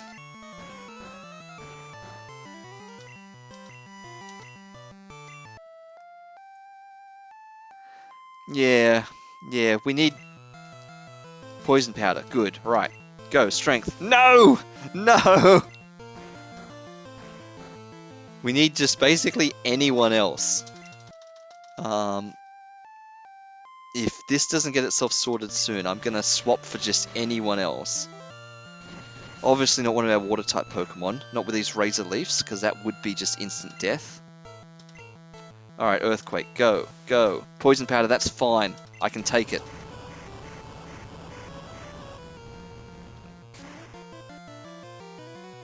Right. Trainer done. Joker gets a level. Perfect. Okay, we're just going to wander around to get a wild Pokemon encounter in order to heal up Grumpy. Ekans, perfect. Okay. Switch to Grumpy.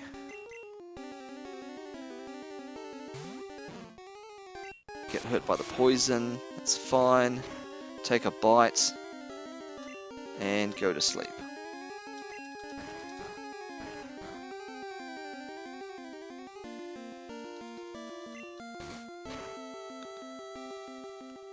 Play the Poké Flute.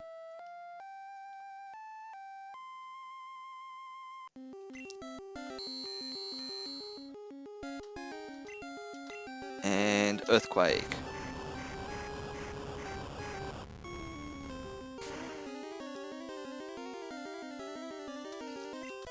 Alright. So, other trainer, what do you got? Only the Chosen, eh? Alright.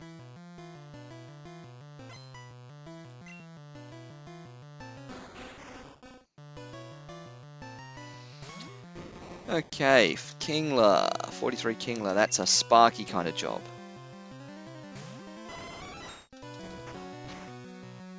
Vice Grip. Ugh.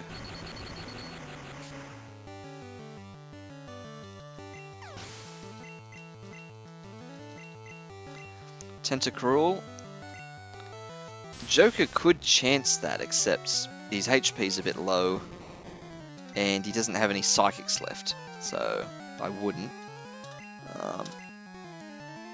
Sparky can keep this going.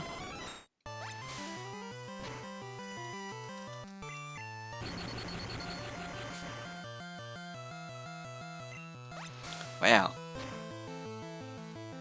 Ooh, that's a healing. We are not risking having Thundershock miss. Oh, barrier, sure.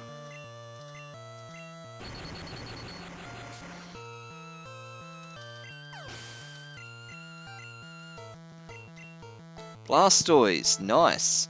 This has just been the dream team against Sparky.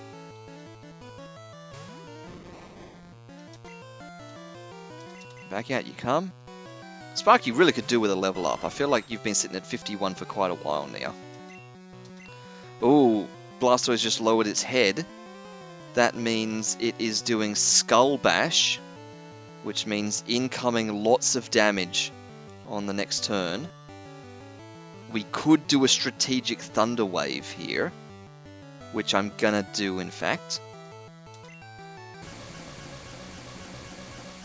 Because I know that a Skull Bash is coming, and if there's any chance that we could paralyze you and have you maybe not attack. Ooh, X attack. Okay, sure. That's annoying, because that's going to make that Skull Bash do even more damage. So let's try the Thunder Shock now. Super effective. Fully paralyzed. Perfect.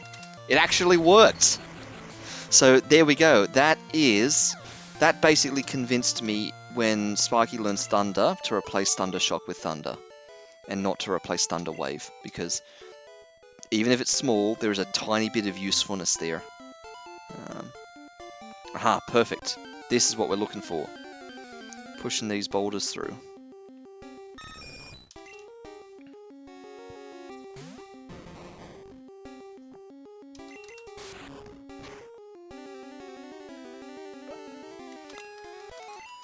Nice, crit. Now just remind me, what's through here? Aha, this is this that's through here. So what's not through here? What's this? Oh, I can't go that way. Yeah. Okay, sure. So let's hop on the bike. Let's push the boulder. So that explains why I thought there was supposed to be one here, because there sort of is. We just have to push it down from the next level up.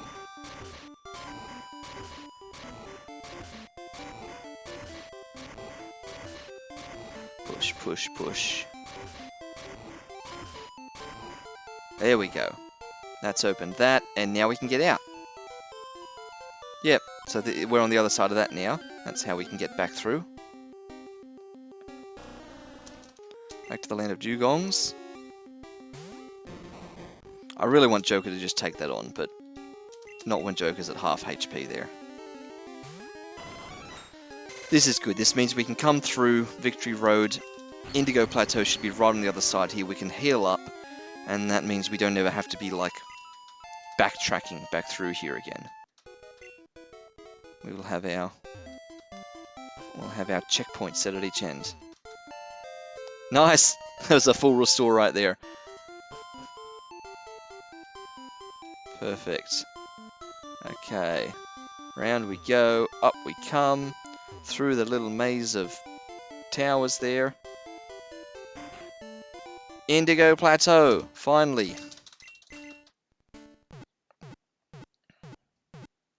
Do. Okay. 17 hyper potions, that's good. Ethers, full restore. That's nice. Okay. We're now at the position of grinding people up levels.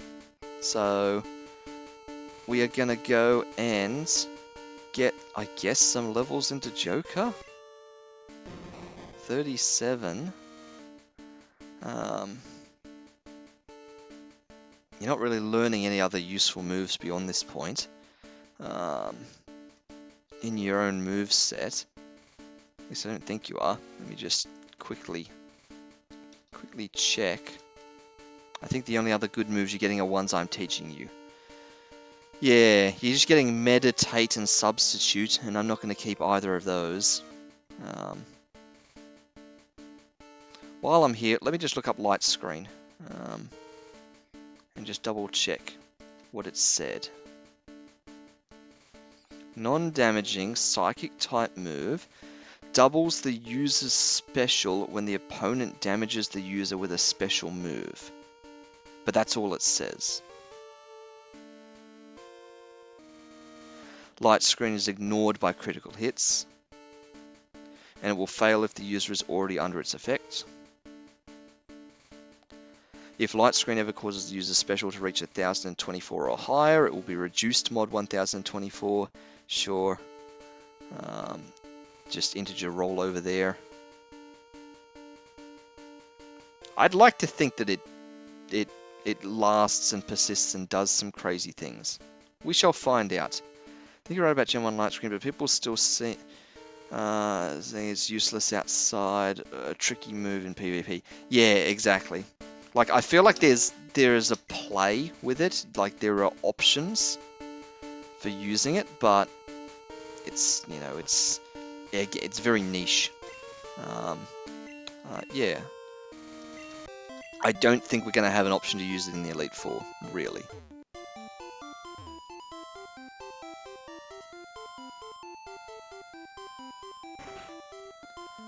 So, well, let's backtrack a little bit. Let's see what was on this floor, and if there's nothing good on this floor, we'll go to another floor. Oh, Starmie, level 43. Yeah, well, Joker's not really going to take that on. That's a switch into Sparky kind of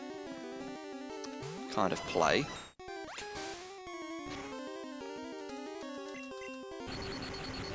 So, it's 10 o'clock now. We've been going for an hour 45. As boring as this is about to be. Also, why did I do that? I should be using a bug type move. It is part psychic. As boring as this is going to be, we are settling in for what is potentially an hour of grinding. I don't know how long it's going to take to level everyone up to the amount we desired. Probably even longer than an hour. We will see. So we're just gonna settle in and get this underway. If you are watching the recording of this, feel free to, I mean, you'll know because this will be in the past, so you'll know, but feel free to skip ahead at this point. You'll know by the length of the video if this is just a 3-hour video or if this is like a 3.5 to 4-hour video.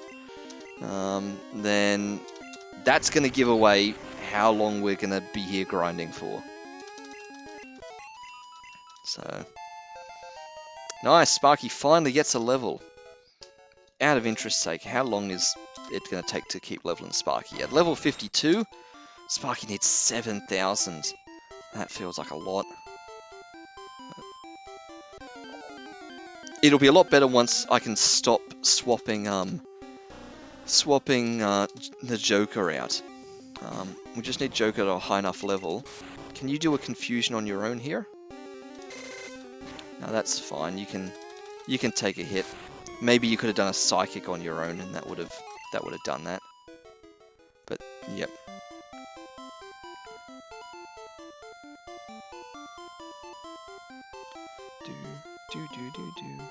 Those dugongs will be a good chance to test out our theories about light screen. Once, or even against this Starmie, this will be a good chance to test this out. Once Joker gets a high enough level, because even Starmie with psychic types and water, psychic moves and water moves, still doing special type moves. Nice, another crit.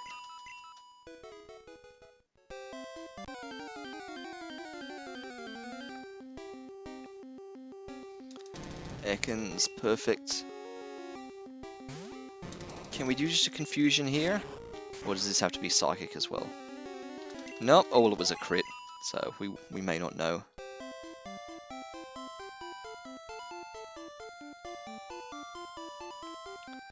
So, just thinking about how much we've got to level everyone based on when and who they're getting used against and things like that.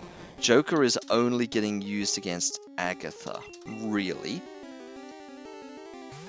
That's kind of the scope of Joker's involvement here. Which means we only need to level up Joker to levels that are appropriate for going up against Agatha. And even then, if Joker does faint against Agatha, then we just swap to using Grumpy instead. So really we just need to get Joker to whatever level's appropriate there. I don't remember what level really a lot of these Pokemon are in the Elite Four. I feel like Agatha must be in the 50s per Pokemon, so... Oh, Whirlwind, after all that...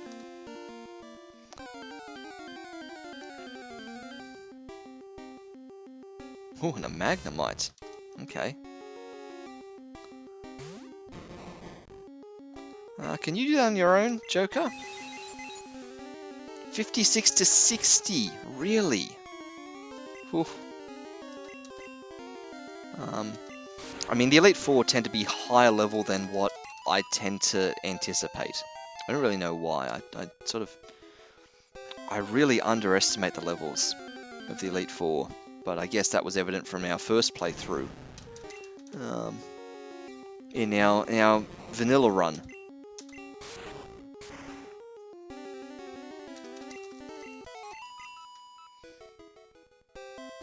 Okay, so I guess that means that, yeah, we really need to get Joker up to level 50. Absolute minimum. You said earlier you need to get everyone close to 60. I was thinking close to 70. That scares me. I honestly don't even remember the last time I ever got any Pokemon to level 60 even, let alone 70. And that is definitely something that can't be done in this session. Getting Pokemon to level 70 will be a commitment at that point, which if that's what it's going to take, then that's what it's going to take, and we just have to do this over multiple weeks. But, yeah. I mean, at this point, I wouldn't be ashamed to just load up on full restores going to the Elite Four and just, you know, absolutely potion everyone after every trainer. You know, all we've got to do is have everyone survive the trainers. Just don't have anyone faint. Just get through without anyone fainting, and no matter how much damage everyone takes, we can just heal them up with potions. And just kind of cheese it a little bit like that. It's not really very good sportsmanship, but it does the job. Didn't you lose the final battle last run because you were underleveled with much better Pokemon? Yeah, I was underleveled in the last run. That is true. That is true. And you're right. In the last run, we had chosen our Pokemon. Oh yeah, I forgot Omastar actually packs a punch.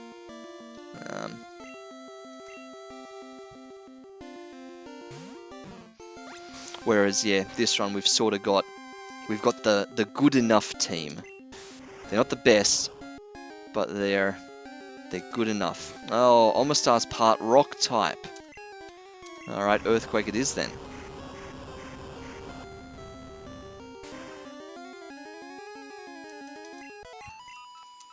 Okay, what sort of state's everyone in? Yeah, I sort of want to just run back real quick and just heal at the Pokemon Center.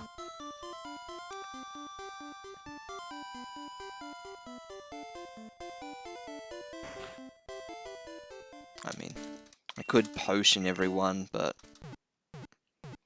they're sort of all awkwardly halfway. And we could do with restoring a little bit of PP, maybe. At least that sounds good.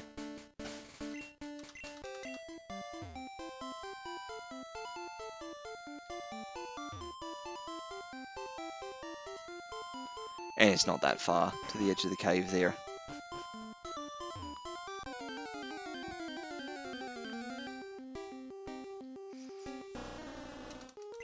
Dugong, level 24. So a confusion wasn't enough to take you out, I remember that. At least I think I remember that. Oh no, the confusion did take you out in one, but it was a critical hit, so we couldn't tell. Or am I misremembering? That's okay. Confusion can take you out though.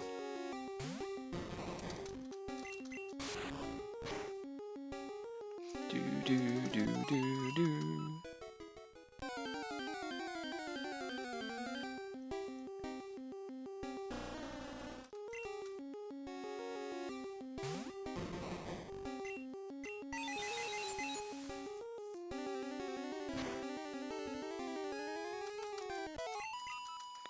So I'm just thinking through who we've got, who we're going to be using against everyone, and therefore how much we need to be investing into some of these Pokemon. So first up is Lorelei, with her predominantly with her Ice-type Pokemon, predominantly also Water-type.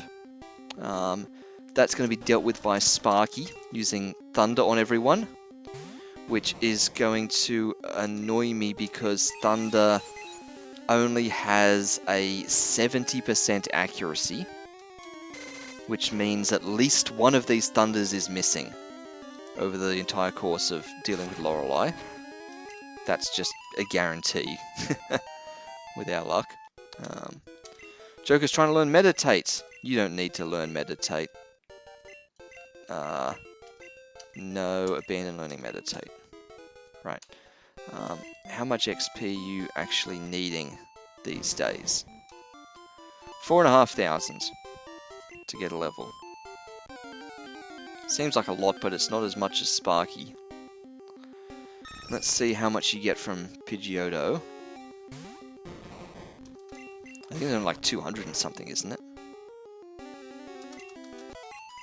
300.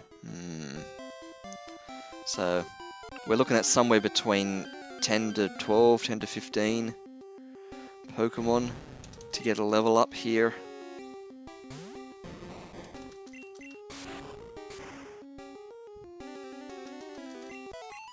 Yep, 300 there. So at about 2 Pokemon a minute, which maybe we're getting 3 Pokemon a minute, but at 2 Pokemon a minute, that's about 5 to 6 Pokemon. 5 to 6 minutes for a level up for Joker. Which, you know, if it's taken us 5 minutes to get a level, I mean, it's an exponential curve, so it's going to take longer the further up it goes, but if we just flatten the curve and say that's 5 minutes per level flat, getting 11 levels on Joker is almost taking an hour. And that gets Joker up to level 50, and then we haven't touched anyone else. So that's the kind of time we're spending on this. You know, I worry that we're not getting it done this session. as good intentioned as we are.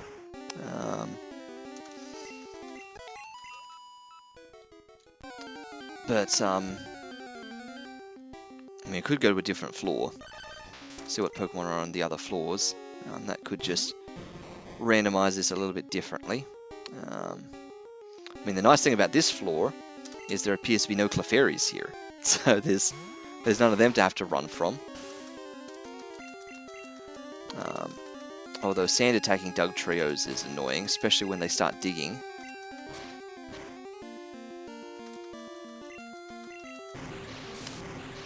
But yes, back to thinking about levels of Pokemon.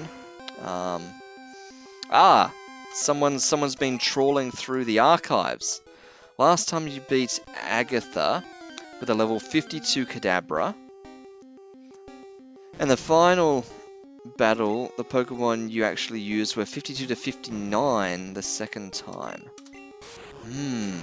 Okay. So, and Kadabra's, you know, in my mind, objectively stronger than a Mr. Mime. So, you know, a level 50 Mr. Mime is barely pushing it.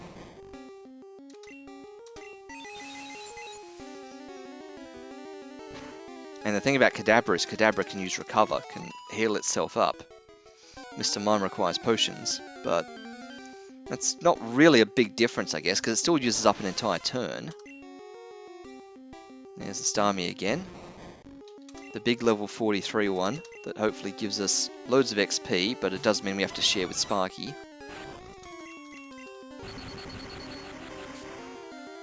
So running through the lists of who we've got to prepare to fight against who.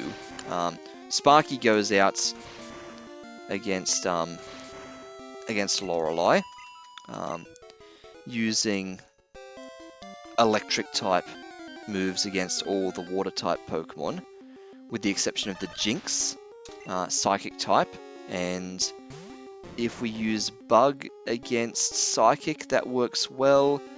Bug against Ice is just normal, so that's fine. There's no dramas there at all. That works well. So we can do that. That just means Sparky needs to be at an appropriate level for Lorelei, which is just at the very beginning. So Lorelei will be in the high 40s, low 50s, conservatively. Next up is Bruno, which is Hippo's time to shine. Just solid damage against the rock-type Pokemon. The fighting-type Pokemon is where we could bring Joker out to be doing some psychic moves. Oh, there we go. Joker just got a level. Let's just have a check. 4,700. That seems similar to what we just had. So we could be sending Joker out against the fighting types there. Otherwise, anyone else with Psychic or with Flying would be super effective. How do you go against a Doug Trio? Just out of interest's sake. Good. Then we don't have to swap, because that's annoying swapping against Doug Trios. Perfect. Send out more Doug Trios, now that we've discovered this. Flying, we technically could try Dusty with Fly, but that then requires us to actually be leveling Dusty, which is just another commitment. And we can't use Dusty's Psychic, we might as well use Joker's Psychic. There's sort of no point there. Let's try Psychic against Pidgeot as well. Ah, the Whirlwind. That's a pain. But we can probably adapt. We could sort of send anyone out. We could leave Hippo out even, really, against the fighting type Pokemon. It's just it won't be super effective. It'll just be solid damage. It'll just be, a lot of good special type damage against Pokemon with hopefully a lower special stat.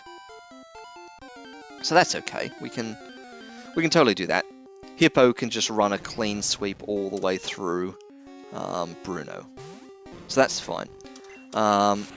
Third is Agatha, and yes, we just sort of started to cover that. That's where the Joker comes out and starts throwing Psychic down against Agatha's entire lineup. Agatha's got an army of ghosts. Can we do Confusion here instead? An army of ghosts that are part ghost type and part psychic. Part ghost type and part poison type. So that's where Psychic is being super effective against the poison half of that. The only one that's not a ghost type that Agatha's got is her Golbat, which is poison flying, and that's fine, it's still part poison type, so Joker with his psychic attacks can handle that.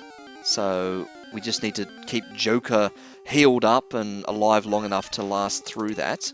I don't remember what Joker's speed is like. I'll check after this combat, but I don't think Joker's particularly fast. And I worry that the ghosts are kind of fast. But if Joker can get the first hit... Oh no, Joker does have a reasonable speed. Okay, that's encouraging. So Joker could potentially outspeed Agatha. Oh, there's that Omastar again.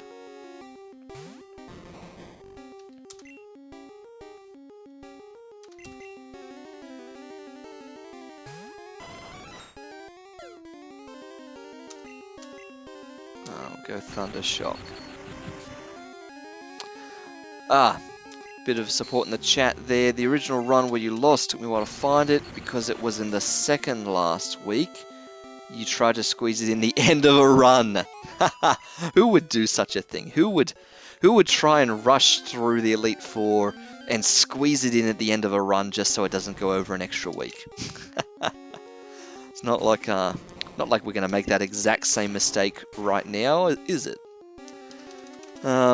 Yeah, level 48 to 57, and the level 65 enemy just wiped everyone. Yeah. Yeah, I think it was literally Skeeves' last Pokemon at the very end. Actually, just stay out, do a confusion. It'll be fine. Maybe it'll be fine. Yeah, do another confusion. We need to go and heal just to get you more PP back in your Psychic.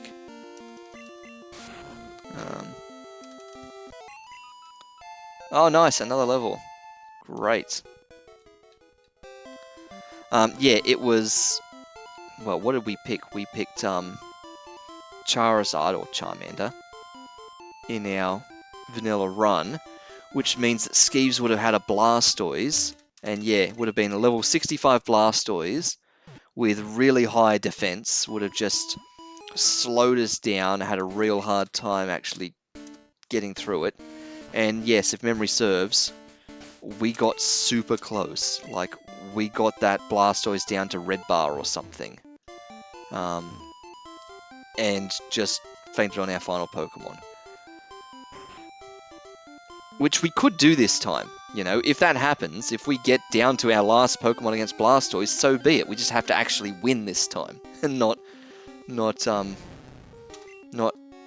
have everyone completely faint. Blastoise with a special talent for dodging flies and hyper beams. Yeah. But at the same time, if memory serves, that Blastoise also had a special talent for missing its own Hydro Pumps. Hydro Pump with an accuracy of 80%. And if memory serves, we lasted way longer against that Blastoise than we rightly should have, because it had at least 2 Hydro Pumps that missed when we were going up against it, which saved us a lot of early deaths. But anyway, this time around, that will be a level 65 Poliwrath, which we're up against, which, I don't know, that feels just as bad as a level 65 Blastoise. It's still water type, it's now water fighting, I believe, which means if Joker is still alive, he could dive in for a Psychic go against the fighting component, but really it would come down to Sparky. Sparky is going to be the MVP there, which means we need to make sure she not only survives Lorelei, but remains in good condition right through to the very end. In fact, we almost finished going through everyone there. If we keep the trainer chat going. Oh yes, missed most of the Hydro Pumps, but hit most of the Blizzards. Yeah, so there's a bit of a trade-off there. So we've got through Agatha. Agatha is going to be down to the Joker. After Agatha comes Lance, and Lance, our secret weapon is Nessie, which means we need Nessie at like level 60. There's just no ifs and buts there. I mean, maybe we don't, because last time we had Dragonite using Blizzard and stuff like that. which now we'd have Nessie using Blizzard. The difference is Dragonite was just a Dragon type, whereas Nessie is part Ice type. So Nessie will get the same type attack bonus from Blizzard, which will make it do even more damage. So Nessie may not need to be super high level. It would just be for survivability. It would be for defense and HP and stuff like that. But yeah, we need Nessie high enough level, like, you know, level 60-ish, to actually be able to stand up against Lance and the Dragon-type Pokemon. Yeah, and spent 3 turns pumping its defense. So the last chance dig left it on 1 HP. Yes, that's exactly right. I remember now. We had no one left. We were using dig, which would have been, yeah, it would have been our Charizard. We would have sent Charizard out last against Blastoise, because sending fire out against water is just suicide. And the only thing we would have had was dig, because we couldn't use a fire type move on it, and it would have kept using withdraw to up its defense, which at the same time was a good thing because it was not killing us, but also a bad thing because it was making dig do less damage. So it was an awkward trade-off. Yeah, fight against a rival really showed that you need the backup Pokemon level 2. Yeah, that is true. So it is something we might have to be working towards here. So in the queue of people, yes, Nessie is the one that's going up against Lance. So Nessie's got to be up at the 60s, or 60 at minimum, to survive Lance, and then it's up against the rival. The final showdown with Skeeves. And thinking through what we've got with Skeeves, Skeeves opens with a Pidgeot, which we can take down with either Sparky or Nessie, or even Hippo if necessary, because Hippo's got Ice Beam. But oh, can we Confusion here? Surely we can Confusion the Dugongs by now. Ah, it's another crit. We'll never know. But ideally, yes, Sparky using an electric type or Nessie using an ice type against Flying Pidgeot as the opener. That would be the good opening move. Then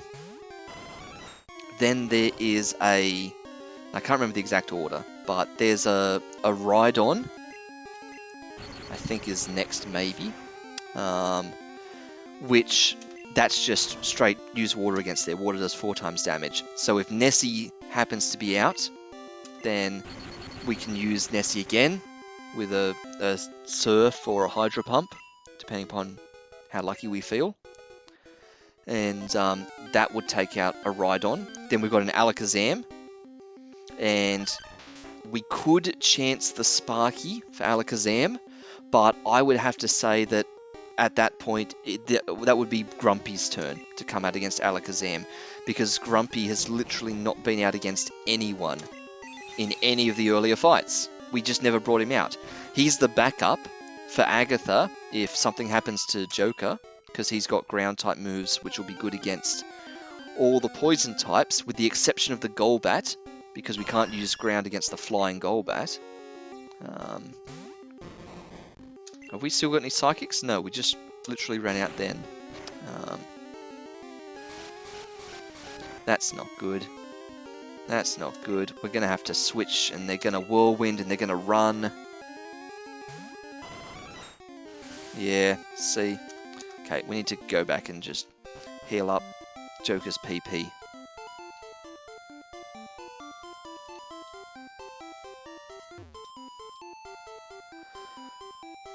So, yep, Alakazam will get dealt with by Grumpy. Grumpy will use a Hyper Beam against Alakazam.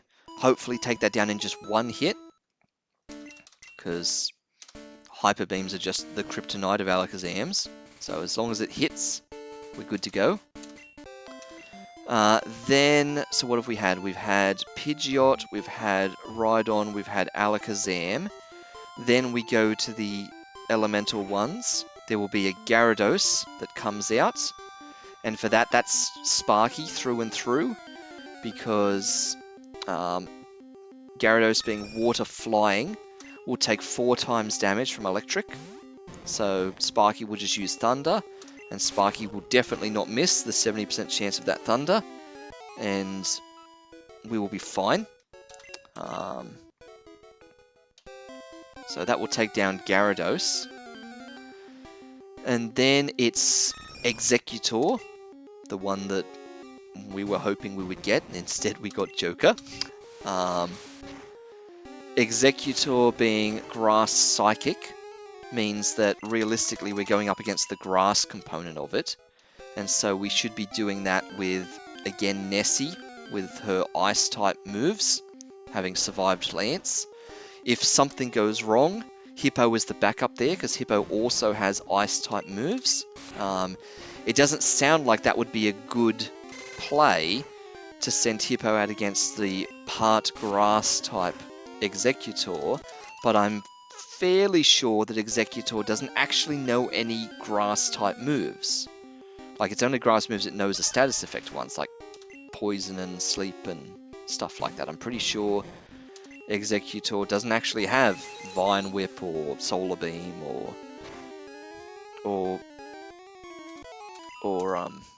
any of those actual Grass-type moves. So there's kinda no danger for sending Hippo out in that regard as a backup if necessary. If we are clutching at straws and just absolutely desperate, Sparky could go out and use the Pin Needle for the Psychic component of Executor to be super effective against that. Otherwise, it's just another one for Grumpy. Just solid, heavy defense, damage, that sort of stuff. So that's very much a possibility. So that's the Executor. And that's 5 so far, isn't it? So Pidgeot, Rhydon, Alakazam, Gyarados, Executor, and then it's just the starter. So then it's just the Poliwrath. And at that point, it's a free-for-all. It's whoever's left. If Sparky's left, Sparky goes out. The first thing Sparky will do, if Sparky's still alive at that point, is Sparky will use Thunder Wave, and we will immediately paralyze the Poliwrath. That will be our chance to test out whether or not Skeeves has brought full restores to the Elite Four battle. Because if Skeeves has a full restore, then that will just wipe the paralyze. But if Skeeves can't clear that paralyze, then that might be just enough to give us a leg up. That if we have to sacrifice a bunch of Pokemon to force our way through a level 65 Poliwrath at the end, then we might just be able to do that. Just purely from sheer determination against a paralyzed opponent.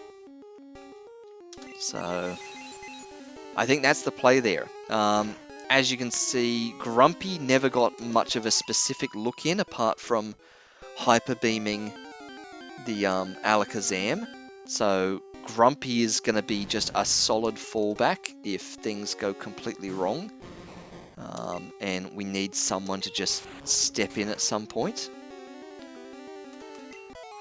Dusty, of course, never factored into that anywhere at all. But again, in a pinch, we could have Dusty out to put someone to sleep. There's a possibility in which we could maybe entertain that against our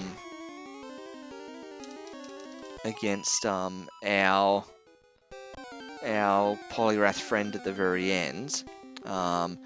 But more than likely, Dusty's going to be very much underleveled compared to that Poliwrath, so we have to assume that Poliwrath goes first, and it's probably gonna just one-hit Dusty. Dusty might get a sleep powder off, but there's, you know, like a decent percentage chance that even if it does, it could miss the sleep powder. The sleep powder might have no effect, so that's a very dangerous play.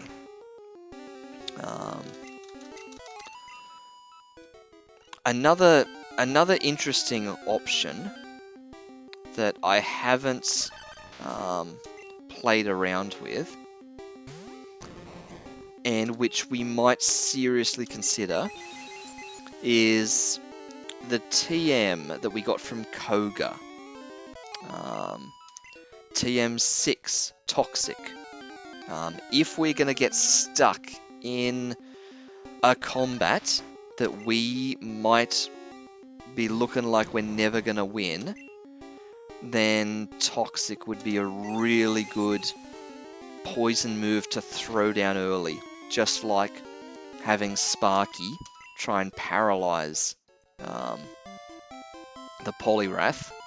What we could equally do, excuse me, is we could actually open with someone that has Toxic and have them, oh, we're going to have to switch here, have them poison Skeeves' level 65 Poliwrath, because that Toxic will slowly build poison damage throughout the duration of the entire combat, and whoever's using Toxic could just suicide at that point, could just keep going and going until they're fainted, and then that'll let us switch back into Sparky with the electric type Thunder to finish things off.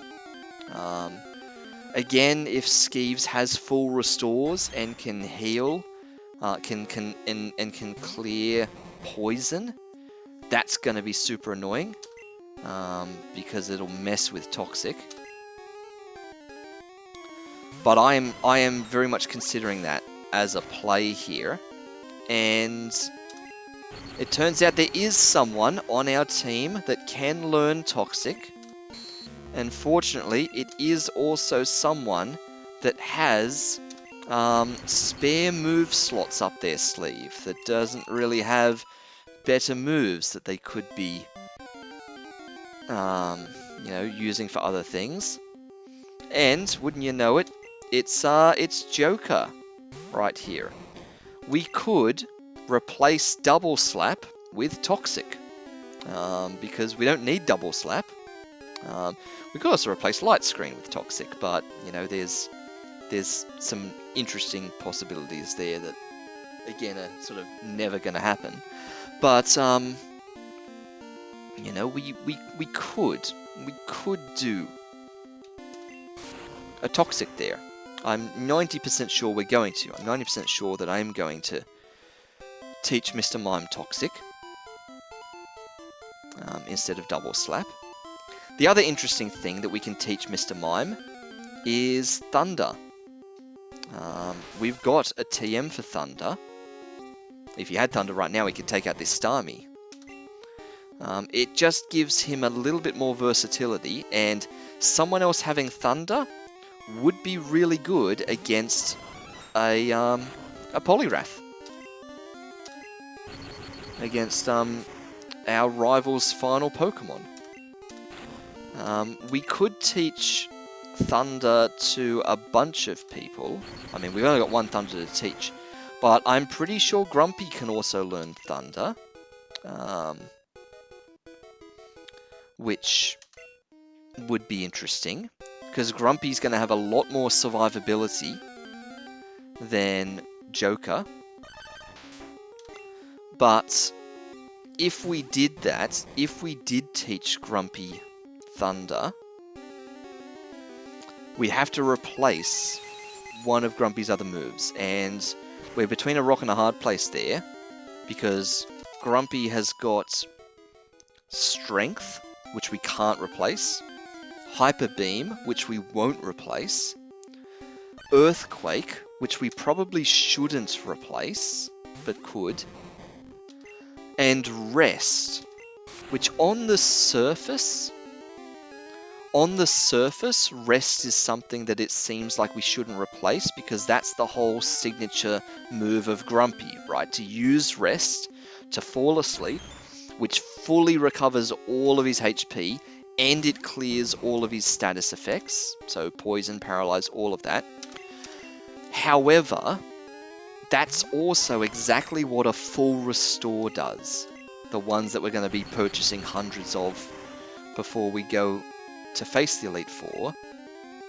So you could just full restore Grumpy instead of putting him to sleep, and it's actually one turn quicker, because normally he has to use rest on one turn, then we have to use the Poker Flute on the second turn to wake him up, and so the opponent actually gets 2 turns off in that process. Whereas if we simply just use a full restore on Grumpy, that does the same thing as a rest, but he's not asleep. So technically, rest as a move, while it's been useful all the way up until now, like it's useful in caves and dungeons and places like this where we can't get back to a Pokemon Center, when we're actually going up against the Elite Four, rest has actually no value whatsoever in the Elite Four combat. So that to me is saying that we should be replacing rest with Thunder. Just because that gives Grumpy a little bit more versatility again against our Poliwrath at the very end.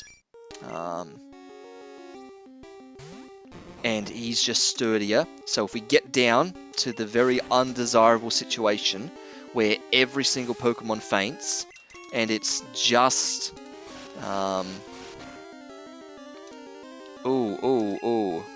We are not having that. You know, everyone faints and it's just Grumpy with his super high HP and reasonable defense trying to hold off the world. Having Thunder on him, even though he doesn't have super high special stats, it's his attacker stat. It's his attack stat that's the high one. His special stat's just medium. It's in the middle of the road. We really could do with having that little bit of extra versatility there. Nice, Joker gets level 45. We need to go and heal up because Joker's taken way too much damage and has no PP on his Psychic anymore. Also, time check.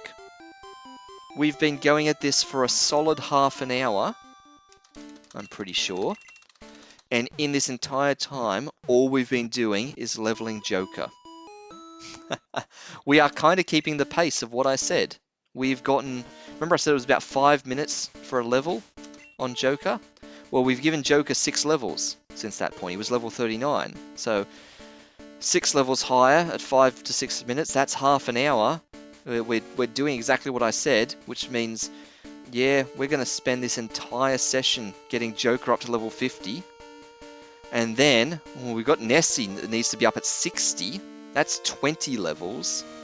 Not to mention all the others have to get into the 50s and as close as 60s we can too. Which says to me a lot of things. Firstly, it says that we are not taking on the Elite Four this stream. That is just not happening. The second thing it says is that we may not even be taking on the Elite Four next stream in 2 weeks' time. Because, again, no stream next week. What am I doing? Just talking. We should be talking while we grind. There's no time for this.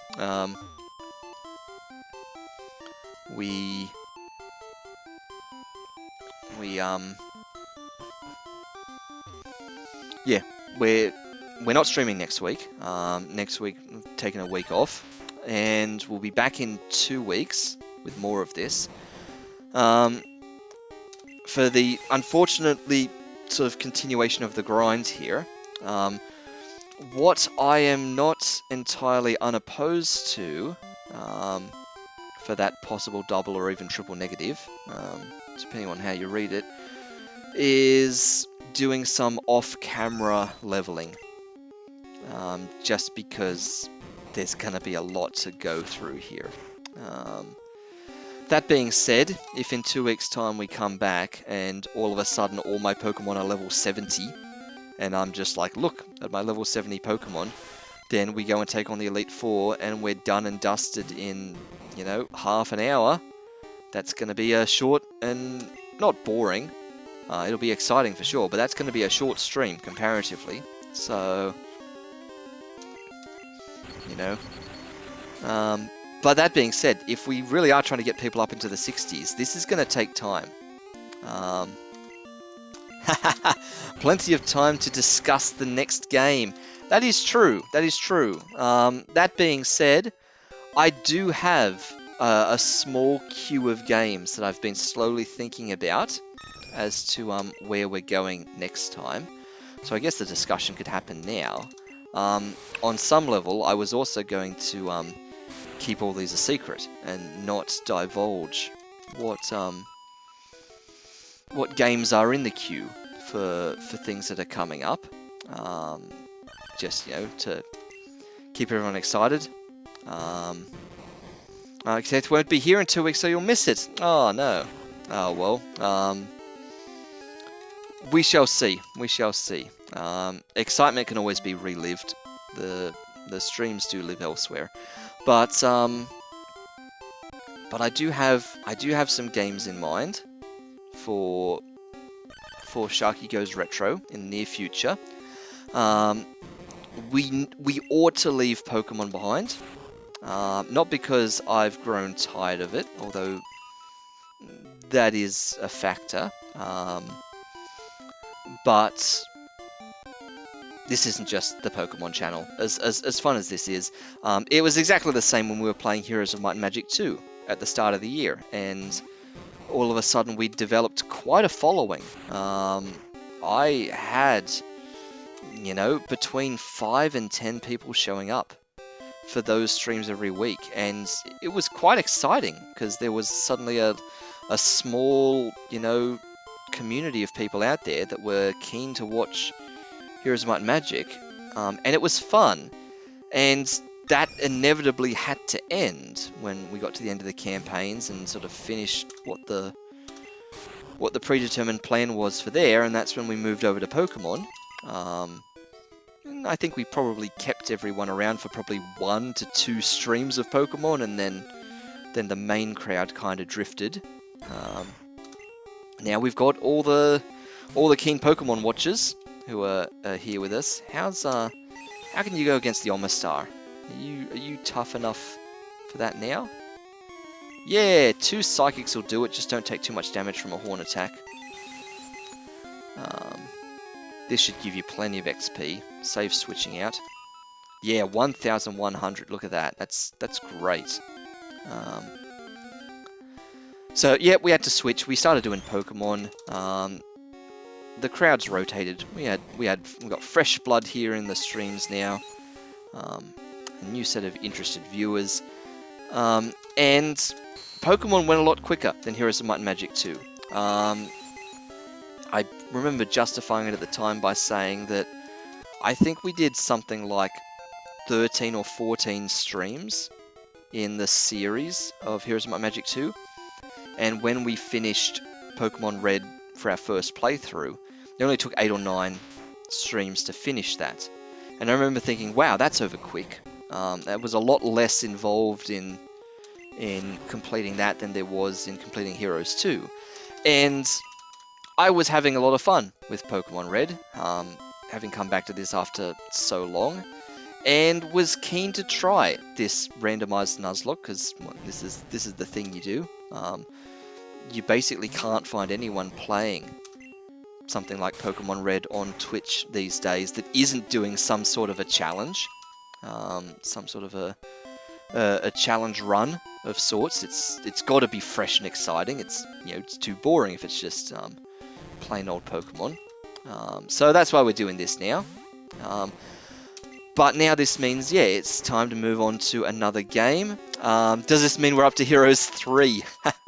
We could kind of just do the staggered jump, go from Heroes 2 to Pokemon Red to Heroes 3 to Pokemon, Gen 2 to Heroes 4 to Pokemon Gen 3. We could kind of just wander up the line, but there comes a point pretty soon where that stops being retro as they get progressively more and more modern. Heroes 3 would be fun. I would totally entertain that possibility of doing that within Sharky Goes Retro. That being said, Heroes 3 will take longer than Heroes 2, so it would be more than a 14 stream commitment. So that would be longer than 3 months on that one. As you go, the Pokemon games get less retro, the Heroes games get less good. Yeah, that is definitely true. That is true. Good old Heroes 2. Yeah, that's why we went back to that one, basically. And when it comes down to it, Heroes 2 was the excuse for Sharky Goes Retro. Before this year, if you turn back the clock to 2021, I streamed without a theme, basically, if you can put it like that. I mean, we did all sorts of things. I played Kingdom Hearts 2, we played a bit of MapleStory, we did some Minecraft, and so we did lots of things for a long period of time. I just didn't dress it up under the guise of this kind of themed retro gameplay. Oh wow, that was a Gen 1 miss on Confusion, followed by Glare that didn't affect me. That was quite an interesting combo of moves there. But yeah, Heroes 2, sort of, I was always going to play that, but it kind of became the excuse for me to dress this all up as let's make a whole series of this and say Sharky Goes Retro, and just now sort of transition to playing a bunch of retro games and kind of start positioning me a little bit within the Twitch scene rather than just randomly playing whatever. Start doing the same thing. Start randomly playing whatever, but branding it a bit, marketing it with a particular kind of style. So there was Heroes 2, there was Pokemon Red, there was a second run now of Pokemon Red, and it's time for some other retro games. Ooh, we confused that Dugong with our Confusion. You don't see that often. So in the queue for other games, we have coming up as a possibility, once we finish Pokemon, a couple of super short retro games. Like super short in the sense that I would finish the entire game in a single stream. According to my sources, depending upon how good I am, and I might not be good, we'll have to see, but depending upon how good I am, / how much I want to cheat, I could have some of these short games finished within 2 to 3 hours. And that's the length of a typical stream. So I've got a game franchise lined up, like Pokemon, like Heroes 2, where I would play the original game as well as the sequel game, Game 1 and Game 2, in that franchise, and both of them would take, say, 2 to 3 hours to get through. That's a possibility. Ooh, watch out for that quick attack. Joker's taking some hits here. I am going to just switch to Sparky. I don't want anything funny to happen here.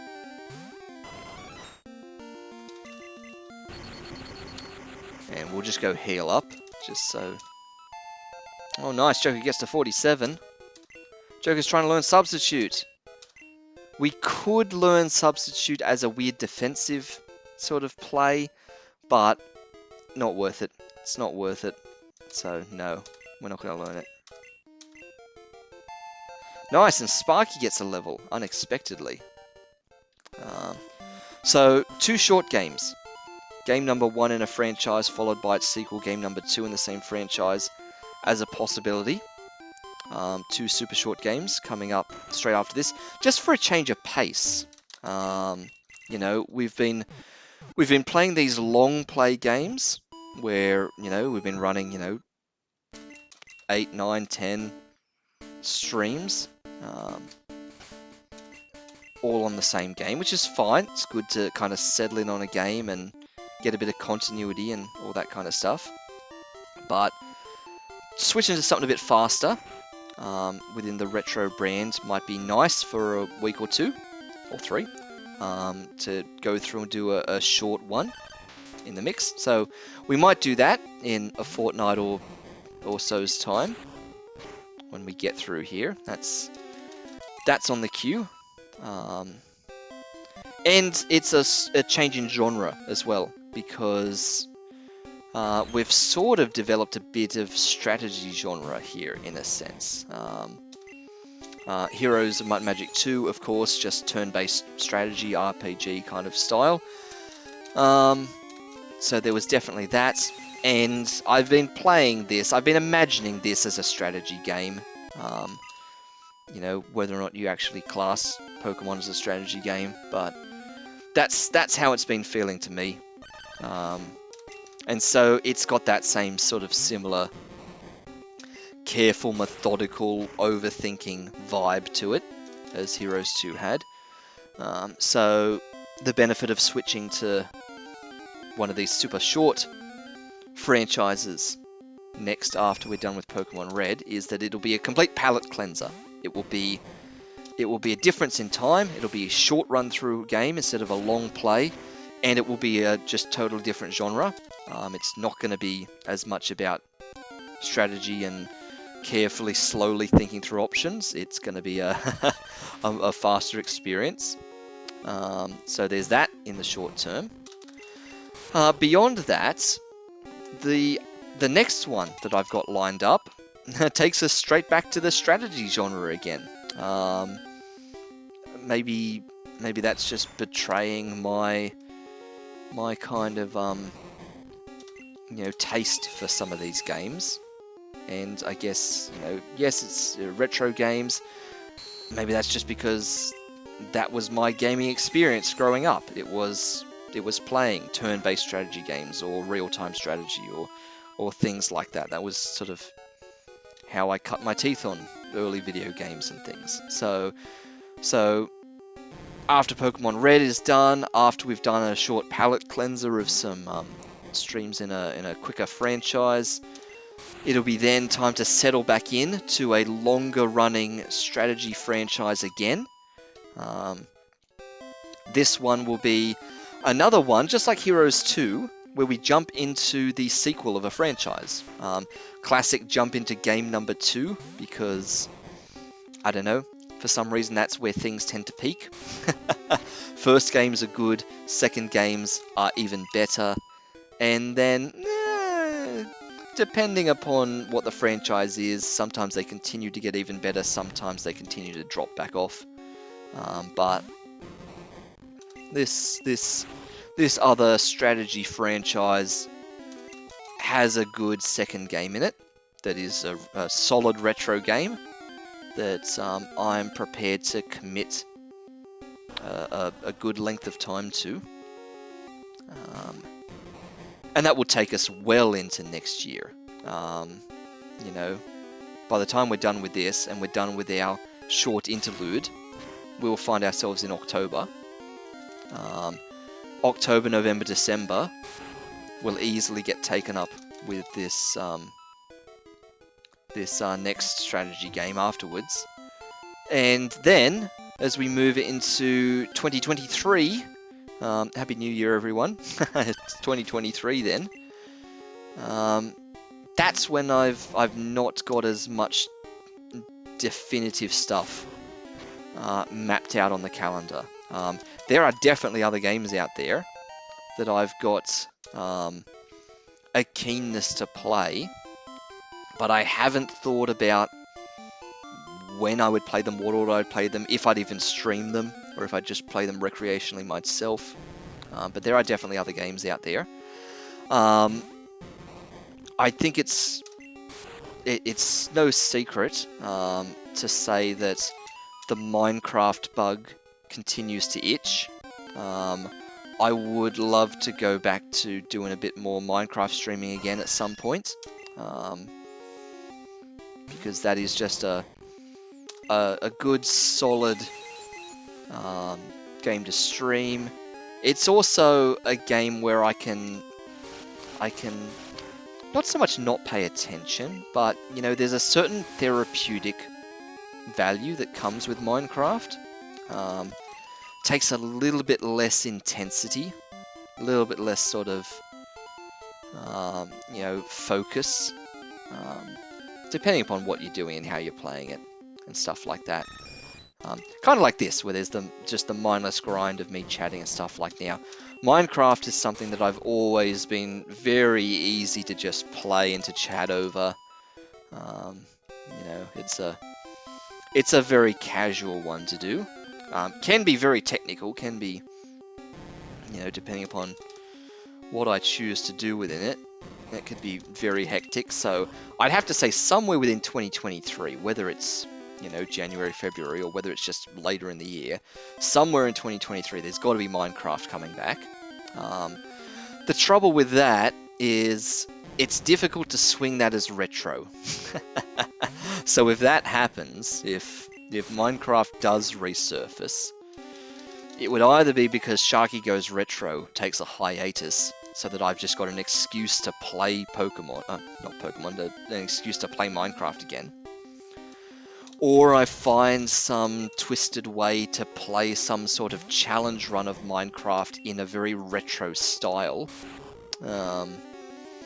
so that I can force it into the branding of Sharky Goes Retro. I wouldn't be above that, finding a way to sort of twist it in there. Otherwise, as I said, there are loads of other retro games out there that I've just got sort of in the back of my mind that I would love to have a go at, and maybe they make their way into the rotation. Oh, agility. You don't often see that. Wing attack. Ooh, that could have been bad. That was a critical hit. That's going to be a chance to go heal up. Let us go back and heal. Wouldn't that have been awkward? After spending over an hour, well, about an hour at this point, after spending about an hour leveling up no one but Joker, to have him just faint there and then, yeah, that would not be fun at all. Remember that time, about an hour ago, when we started this, and I said, if you're watching the recording of this back, feel free to fast forward, because you'll know by how long the video is, how long it takes us to level up and then defeat the Elite Four. Well, joke's on you, if you've been if you've been watching this recording for an hour since I said that. Spoiler, I think it's fair to say at this point, we are not taking on the Elite Four tonight. It is not happening. We are barely going to get Joker up to level 50 here. And then, just to try and at least, you know, give my mind a bit of a break, we're either going to call it here, or we're going to change to one of the other Pokemon, just to briefly give them a couple of levels. Just for a little bit of variety here. Before wrapping this up, we'll push just past the 3-hour mark. Like we'll go into a 3-hour stream here, but you know, there's only so long that you can grind for in one session like this. Oh, Whirlwind, awkward. I'm sure there's going to be some off-camera leveling here, and given that there's no stream next week, given that it's going to take us 2 weeks to come back, that'll give me plenty of time to spend a couple of nights over the next 2 weeks just doing a little bit of casual grinding through these levels off camera, just to get everyone a little bit further up. I mean, you can see, I guess I'm setting a good kind of standard here now. This has taken us basically an hour to get 10 levels on Joker. I mean, not all Pokemon are created equal. Some are, oh, there we go, 10 levels, exactly. Not all Pokemon are created equal. They're in different growth rates. You know, some are medium fast, some are slow. You know, there's all this theory about how long it takes Pokemon to level up. Can you try a... No, you couldn't take this Starmie on, because if I do a Psychic, this will be not very effective. So this is going to be pointless here. Oh, okay. Not that pointless. Sure. Let's try this. The next Starmie that comes around, we're going to test out Light Screen as well. Oh, that was close. Do a double slap. There we go. Yeah, we'll test that out on the next Starmie and see if Light Screen does what I hope it does.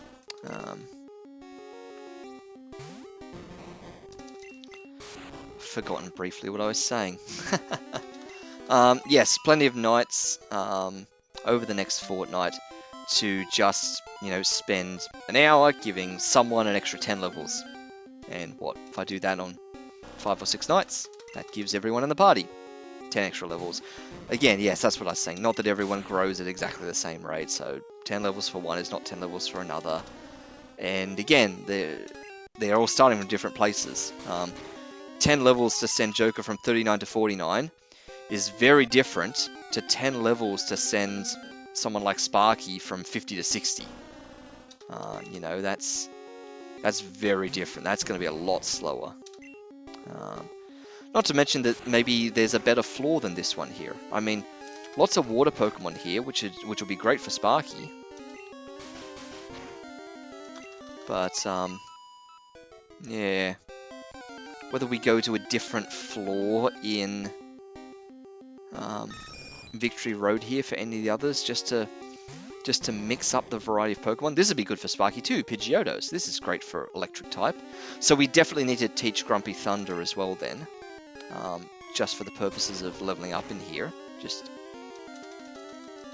Just in case Grumpy can't one-hit these guys with his other moves.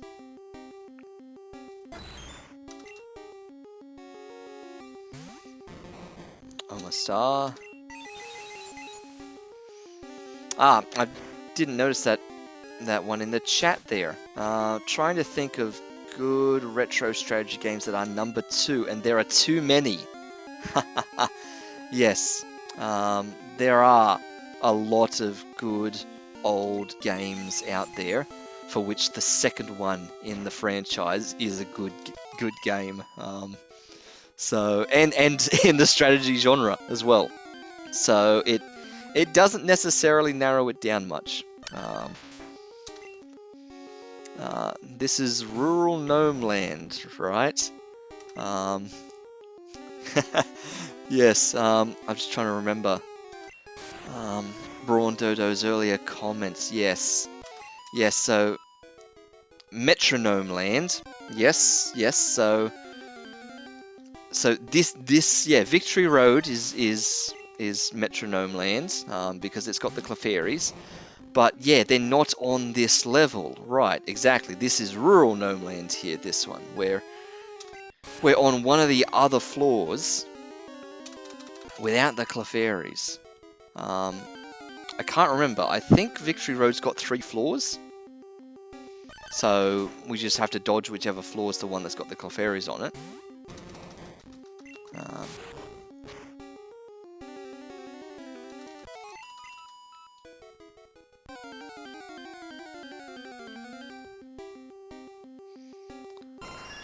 Let's see. Can we take on... yeah, HP's getting problematic. If we take a critical hit from, like, wing attack here, that could be bad. I'm going to just go back and heal up. And what we might do, just for a bit of excitement... See, there's wing attack. And it was a critical hit. Would you look at that? For once, we actually managed to... not only call the disaster, but this time successfully preempt it, because all too well have we actually said the bad thing that's going to happen, only to do nothing about it and then have disaster strike. So that was a rare case where I actually called it ahead of time and did something about it. Level Sparky for a while before going back, yeah. It's definitely that. What we will do, just to break things up for a moment, I will pause and have a quick sip of this water.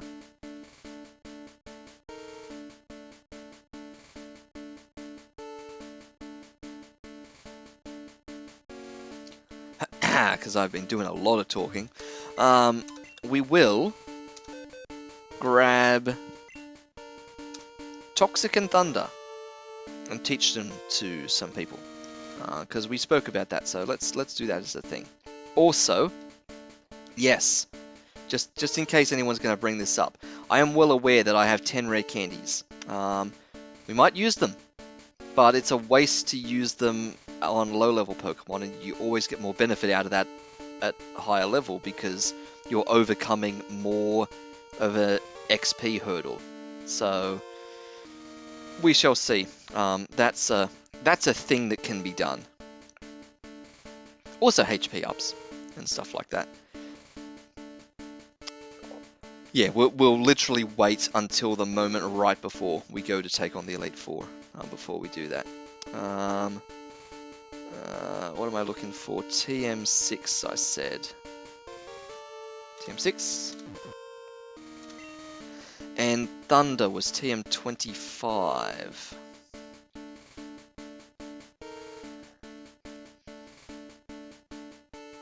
There it is, TM25.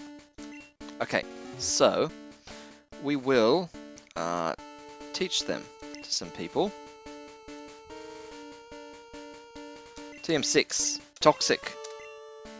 So, everyone can learn Toxic, which is kind of fun, but it's Joker that is going to be the jokesy one with Toxic. So, Double Slap is the one we're getting rid of, which means we're keeping Light Screen for now, but we shall see whether Light Screen is actually even any good. We'll go test that out, as I said, the next time we see a Starmie. So, bye-bye Double Slap, and Toxic. Okay, so that's going to be a bit of fun that may somehow save us at the last minute against Skeeves' Poliwrath. Or it just may never come up. And Thunder. Almost everyone can learn that. Nessie can even learn Thunder, but Nessie's got 4 good moves. Of course, Sparky will learn Thunder on her own in a couple of levels. Joker could learn Thunder. We could be replacing Light Screen with Thunder. And Joker has pretty high special stat because they're a Psychic-type Pokemon, so Thunder will actually do more damage in Joker's hands than Grumpy would. Thunder will actually do less damage when used by Grumpy.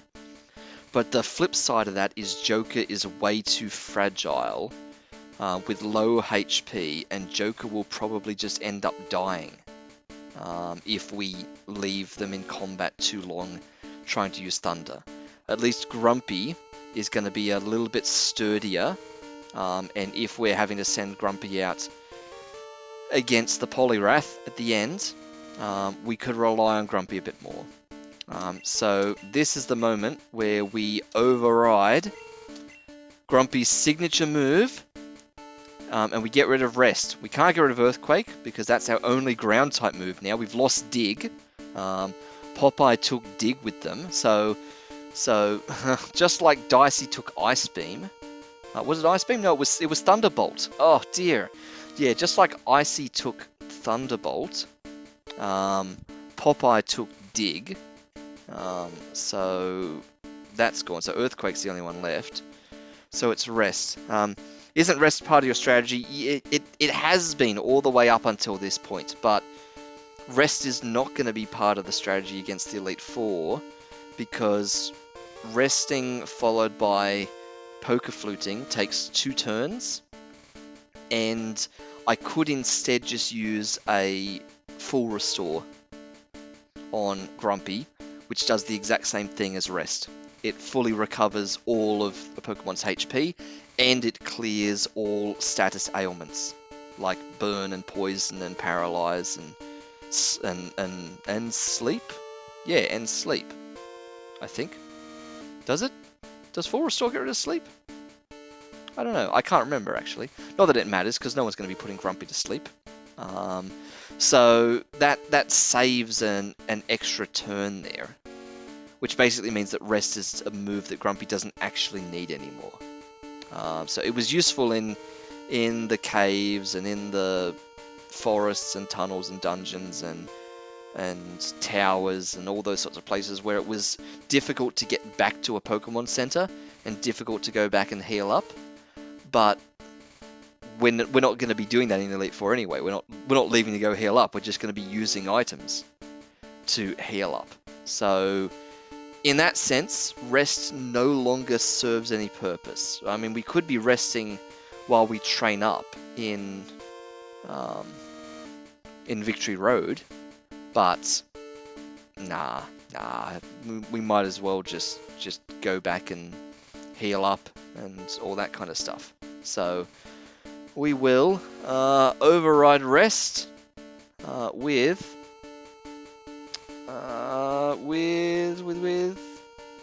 Thunder, and bam. Grumpy forgot how to go to sleep. That's going to make him even grumpier. And now he's learnt Thunder. So that's a thing that just happened. And we've just cleared the 3-hour mark. Would you look at that? How long does Joker need to hit 50? Oh, would you look at that? If we stayed there for one more combat, Joker would have been there. I do want to test out that light screen thing. So we are going to continue to fight with Joker for as long as it takes to see another Starmie in order to test out whether or not this is a viable strategy. I was going to say, come on, first Pokemon Starmie, but that's okay. Oh, we should also reorder. There we go, there's the level up, 50. Bam. Look at those stats. We should also change the move order here. We will bring Psychic up there, Toxic there, and Light Screen at the bottom as kind of the jokesy move. We'll go a Confusion, not a Confusion, a Psychic.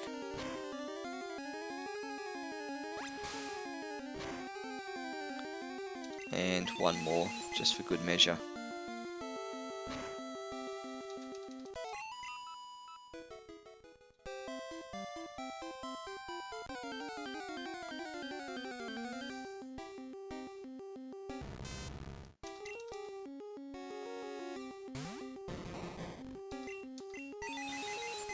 Yeah, the odd Magnemite. We hardly see any of them in here, but there are definitely Magnemites in here.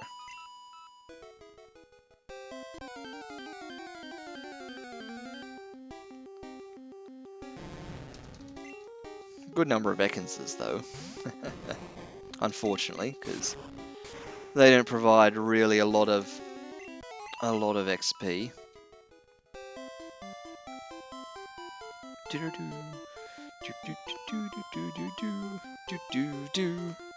Come on, Pokemon, where have you gone?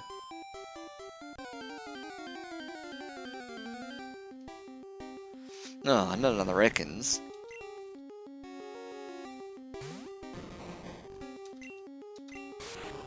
Alright, Confusion, go!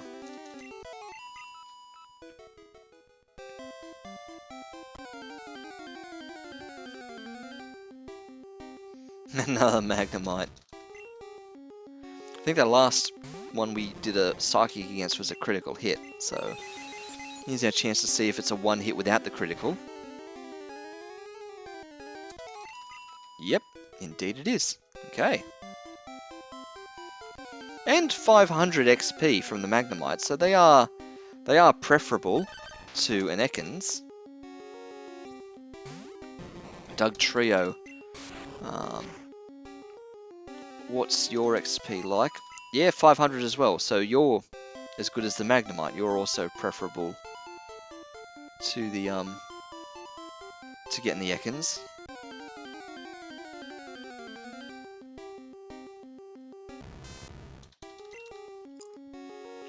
Interesting contrast though, because Magnemite's level 41 and gets 500 XP, whereas the Doug Trio is only level 26, but gets just as much XP.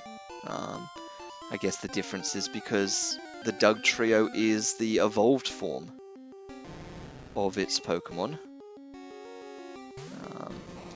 whereas the Magnemite's just the base form.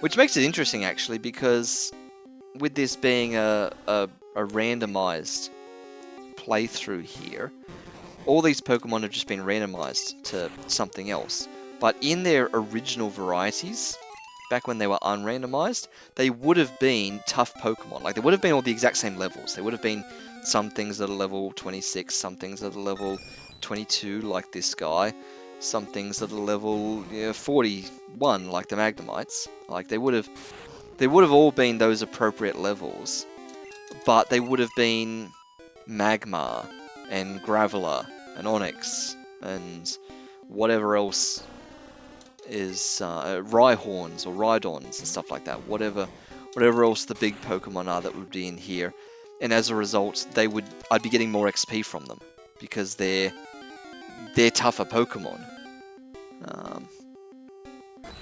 So it's a little bit awkward that in the randomization, it's most likely that it's actually dropped the average XP gain from Pokemon at this point, because it's kind of just balanced it back out a bit with ordinary Pokemon in here again, just like Ekans.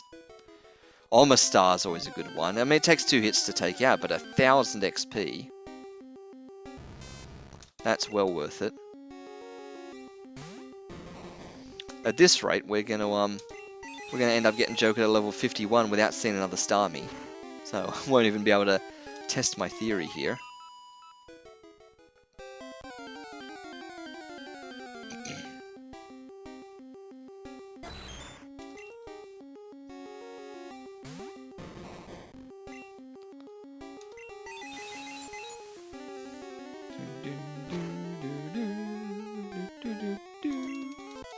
Nice, critical hit. There it is, level 51. Well, on we go, because I said we are not stopping until we've had a chance to test out Light Screen. Just so I know whether or not it is even worth keeping it as any part of a strategy. Because if it's not, then it's just a dud move on Joker. And we might as well teach Joker some other sort of a TM or even a HM to well, no, the only HM that Joker can learn was Flash. So some other sort of TM to just use up the move slot.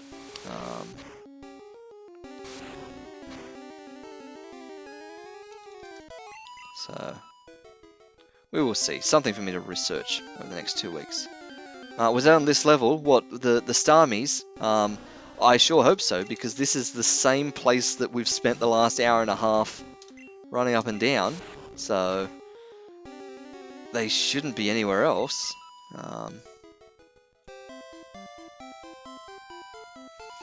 Just that they're not as common as some of the others. Right? I'm not just making this up, right? I don't have some false memory about this. We've only been just running up and down this same strip. Ooh, Thunder Wave, paralyzed. That's not cool. And he tried to Thunder Wave again. Yeah, and that only happened because I confusioned instead of psychicked. I forgot that I'm supposed to psychic against the level 41 Magnemites. So let's just heal that up.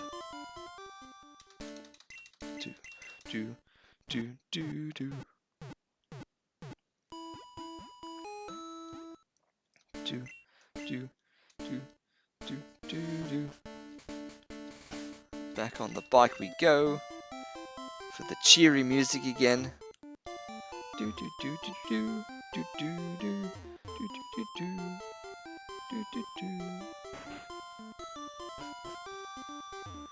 I just don't remember seeing one for a very long time. Was wondering if it was while you were still clearing the rock puzzle. Oh, don't say that. Oh. I sure hope it wasn't.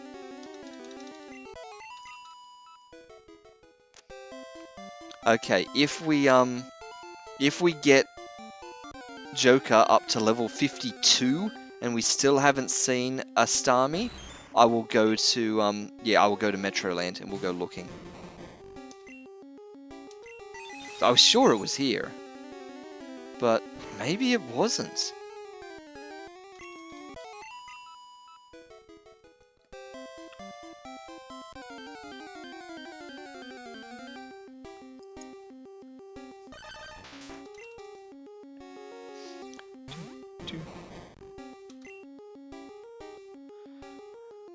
Yeah, confusion. That's right. It's only the Oma Stars and the Randomised that we have to psychic against now. Everyone else is weak enough to just take a hit from confusion.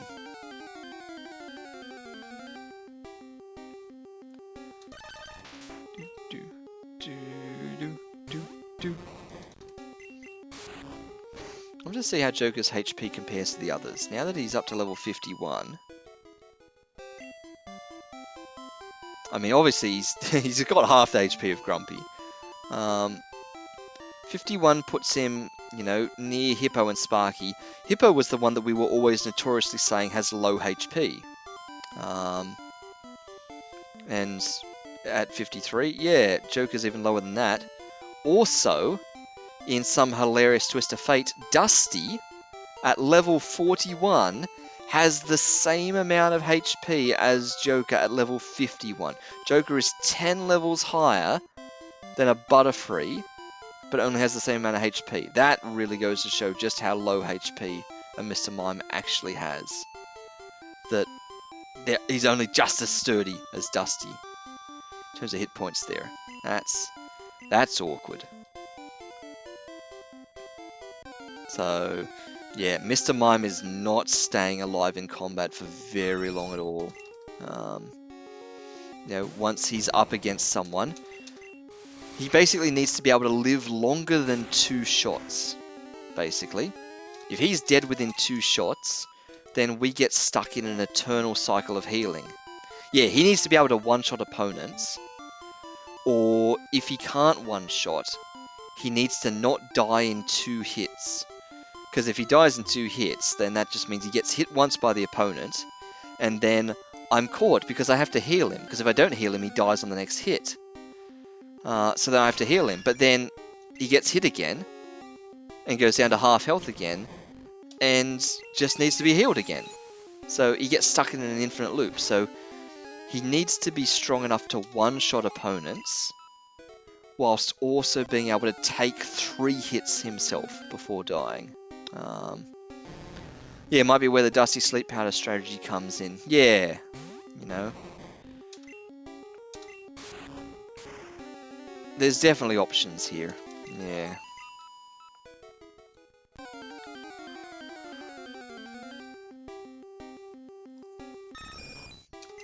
I really am starting to think that I must be dreaming these Starmies. They've all just completely vanished. And there it is. We hit level 52, just like I said. Okay, so that settles it. They're not on this level. Okay, well.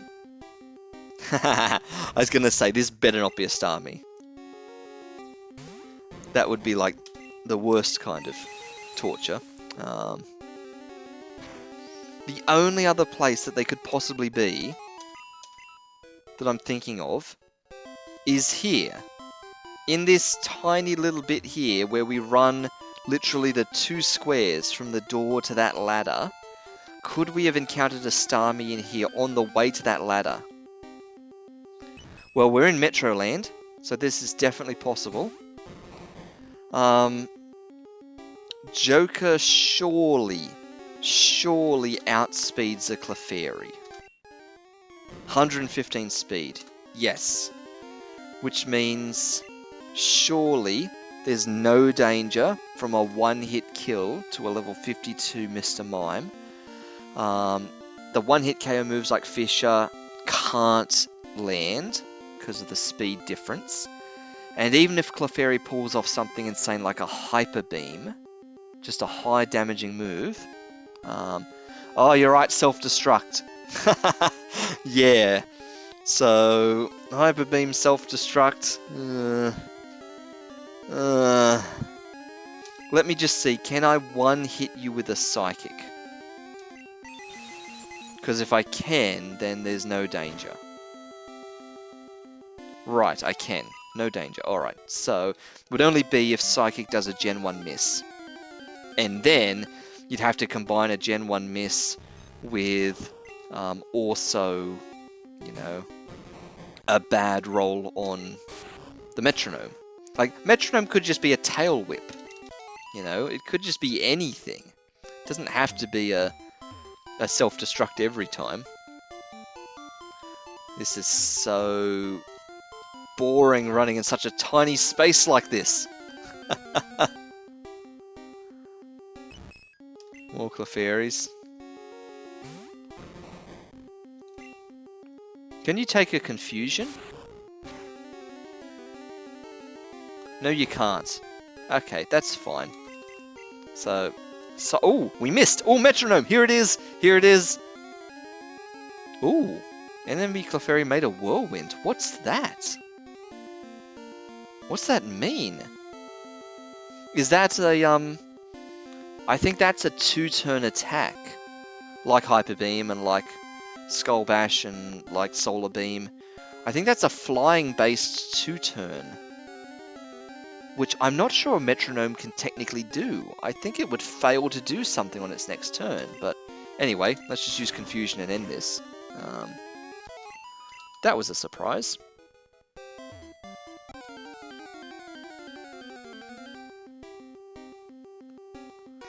Ah, yes. Well, I definitely remember seeing Cloisters.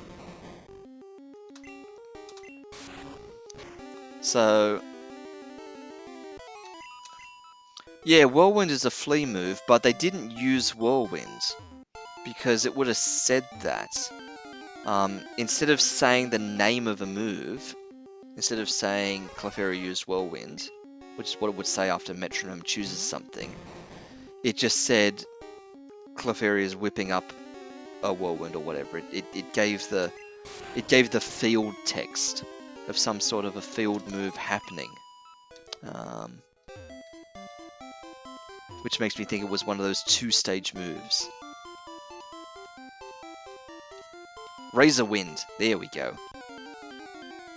That makes sense. A move I've never used.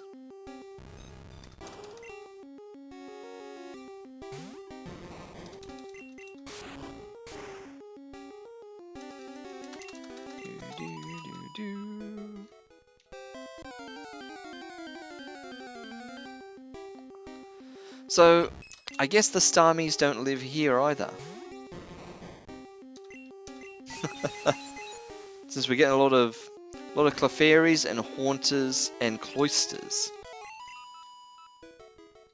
So they must be on the other level.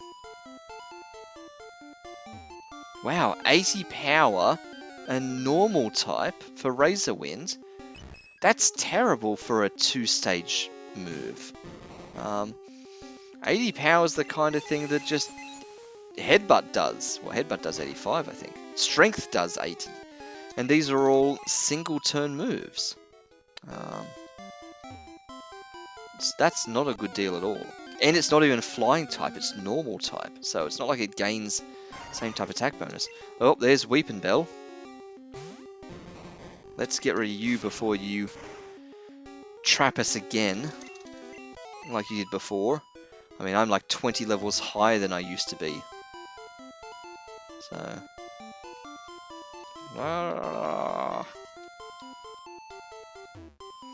yeah, try the 3rd floor. Yeah, I should. We'll get one more encounter here, and then we'll go elsewhere. Charmander? Since when's there there Charmanders in here?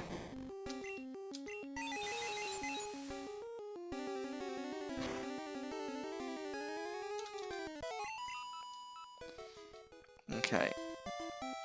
let us go down to this other ladder down here.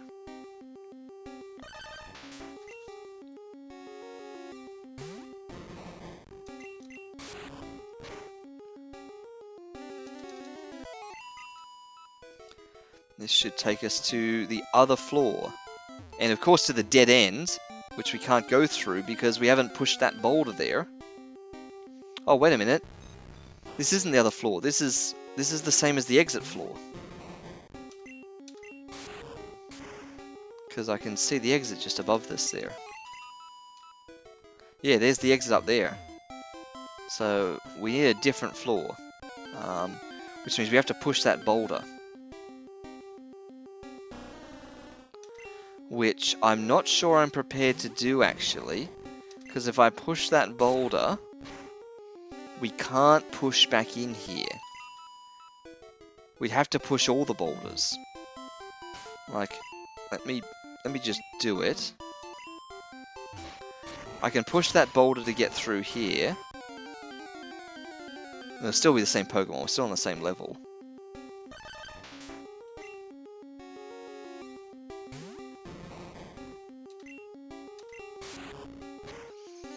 Oh, sleep and flinch and things don't cancel Razor Wind, they just delay it one more term. That's interesting, yeah. So, when I come back here from a different floor, that boulder will have moved back into that spot there. And I won't be able to push it out the way, because if I push it from the left-hand side, I'll just push it that one square before it bumps into that rock there. So that's designed to be a one-way gate there. I can't come back from the other way.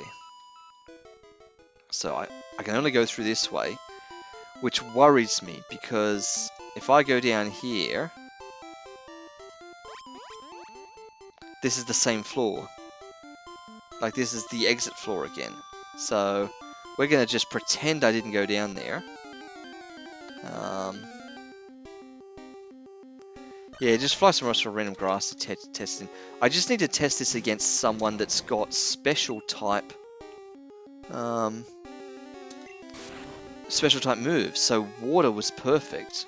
And now we're level 53. Dear, look at this. Is there such a thing as over-leveling? I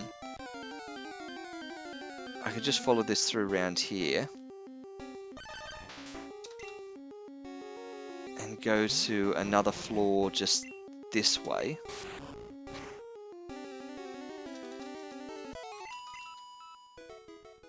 I can push that up. Because there's a ladder just here.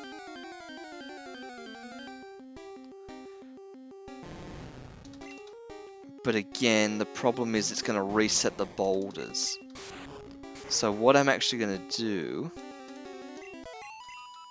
maybe, is, let's just do a sneaky quick save here. Let me go through here. Nope, this is still the exit floor. That's still the exit floor. Doesn't count, doesn't count. We can't... Does this mean we can't get back to the other floor from here without fully backtracking the cave? Okay, let's just try this against Omastar.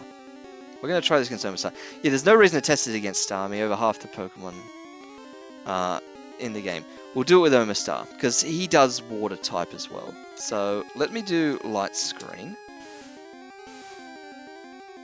Okay. Perfect, now he does a water type move. And that has triggered Light Screen. Okay, there's nothing in the game that says anything there. And I'm pretty sure if I check stats, it won't even say anything. Like, it just shows his special as 136. That's because that's his base special. But, as I understand it, his special should have gone up now. Like, I can't use Light Screen again, I don't think. Yeah, it fails, because Light Screen is still active. So it didn't just get cancelled by that one move. His special's been doubled, which now means he's taking half damage, effectively, because this is a special type move. And if I just do a plain old Confusion, yeah, Confusion should be doing double damage now. So, that Confusion took Omastar down to half HP there. So, as a way to test this, I now need a second Omastar that's not at half that's not light screened. I don't know why I did that. To try this against. Actually, I do know why I did that. It was to conserve PP. Yeah, I've only got 1 PP of confusion left. So I need to find another Omastar. Hopefully this is an Omastar.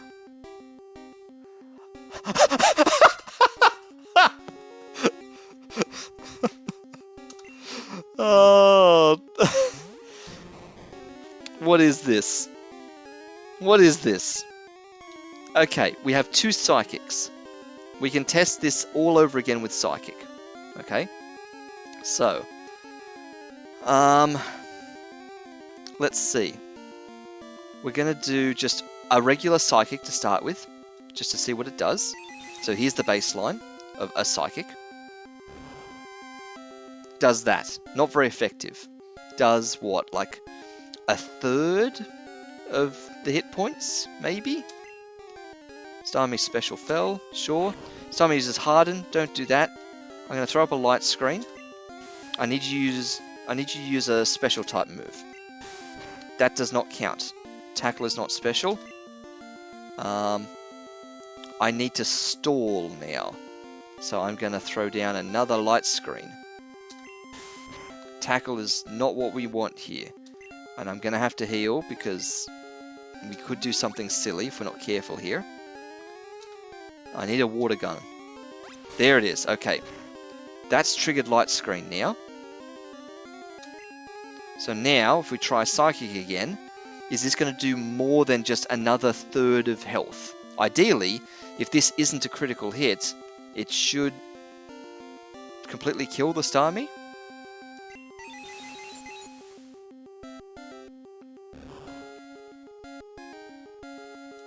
Would you look at that? It did. It did double the damage. It wasn't a critical hit. And I call that a success. There's no easy way to test, you know, if that stays for multiple Pokemon through a trainer. But I'd say that is our strategy against Agatha. When Joker goes out against Agatha, the very first thing... Oh, actually... Well, yeah. I was going to say that, yeah, the very first thing Joker will do is throw up a light screen and then just start psychicking its way through Agatha to make sure it's doing double damage. But light screen, yeah, it just requires... Yeah, it just requires the lowest HP Pokemon to take hits from weird elemental attacks. And from reading in Gen 1, it lasted until swapped out. Got changed to 5-turn duration later. Yeah.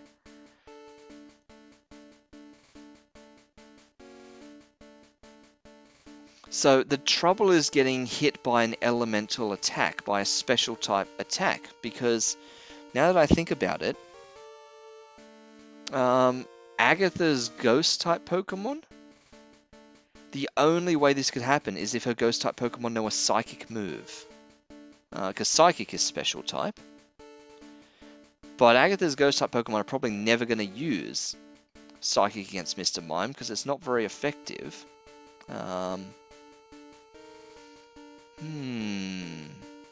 So maybe Light Screen will never get triggered. But it's still worth a try. I would still consider that. I would waste a turn against Agatha throwing up a light screen, just in case it works, and then we just spam Psychic, in the hopes that I'm taking half damage and then doing double damage from that point on. I guess we could do a real quick test right now, and then we will end the stream. What I'll do for a real quick test is let's get in a situation either with another Starmie, lol, or with a Omastar again, where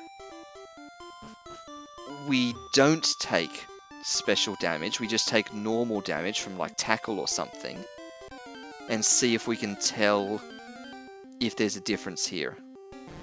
We can't do it against you because confusion is just a one hit against you.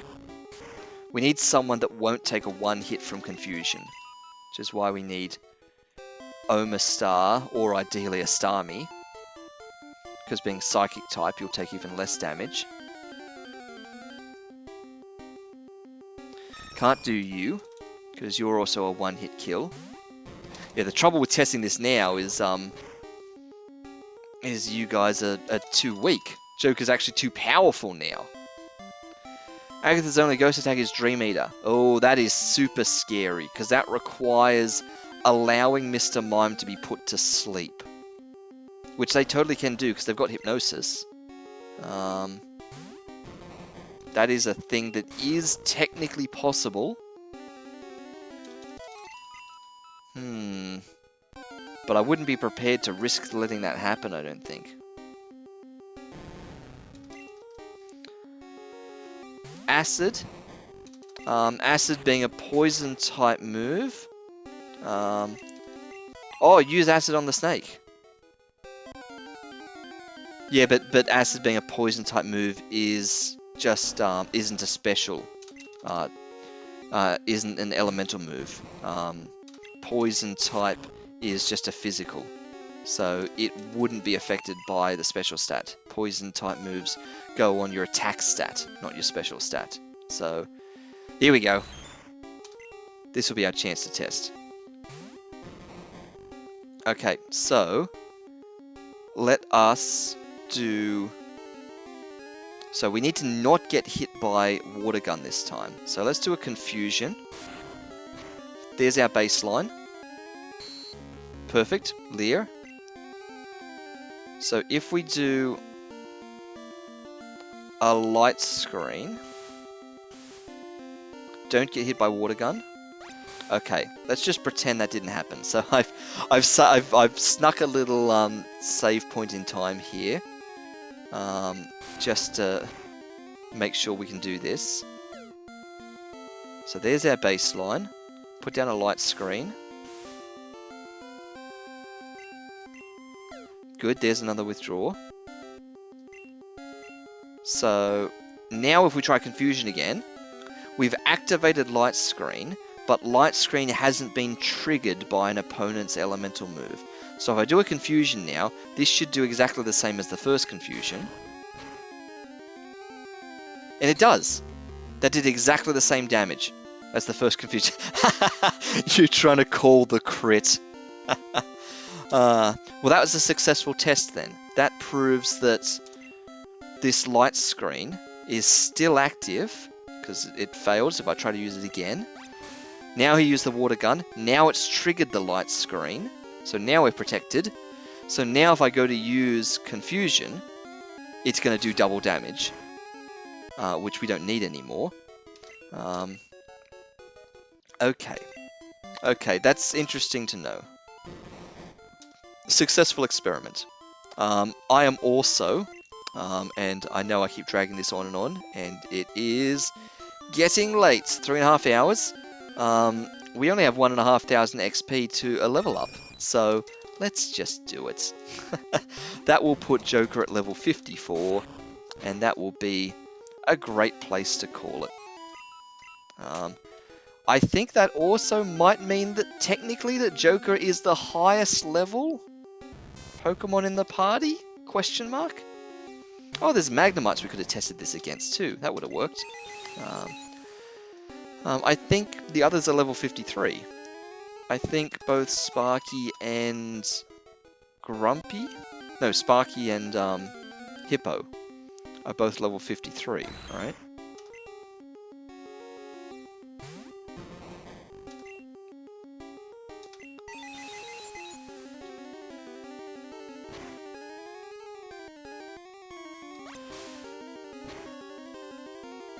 Ooh, that was a critical hit from Water Gun. So this should give us the level. There it is, 54. Look at those stats on the rise. And with that, let us get out of here. Let us heal up. And then call it there for this session. We made the 3.5 hours. We were incredibly optimistic at the start of this stream. We are not pulling the all-nighter. Don't worry, Brawn Dodo. It's not happening. I'm eating my words now. We have spent... Oh dear, what is it? Have we spent 2 hours just leveling up Joker? We've taken Joker from like 39 to 54 in 2 hours. And yes, Joker is now the highest level. What a joke that is. So if we're going from bottom up, I need to be leveling up Nessie next. I'm turning a blind eye to Dusty for now. Nessie needs levels. We need to get Nessie up into the 50s as well. Then I'll get Grumpy up into the 50s. Then at least everyone's in the 50s. And we go from there. Actually, what I should do is I should get Sparky up one more level. I should get Sparky up to 54. Because that's when Sparky learns Thunder. So, in fact, I'll do that. Let's put Sparky up the top. But next time. Not right now.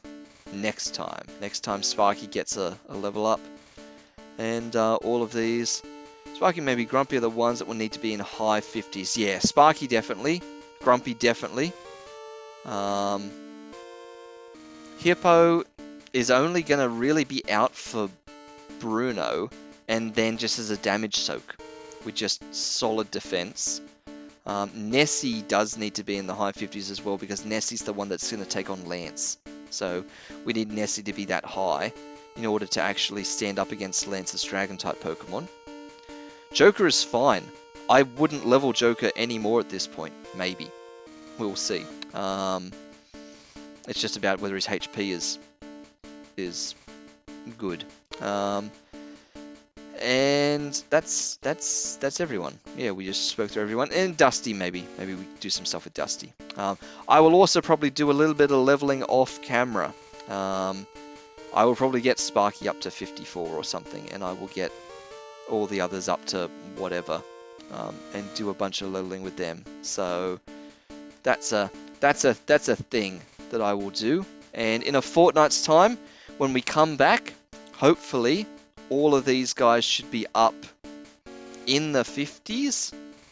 And then maybe in a fortnight's time when we come back, we'll just grind everyone a little bit more. Like we might spend, half an hour to an hour just doing a tiny bit more grinding, or at least a bit of a battle plan chat. And then we go for the Elite Four. So let's lay down a save there. And that is going to do us for this session.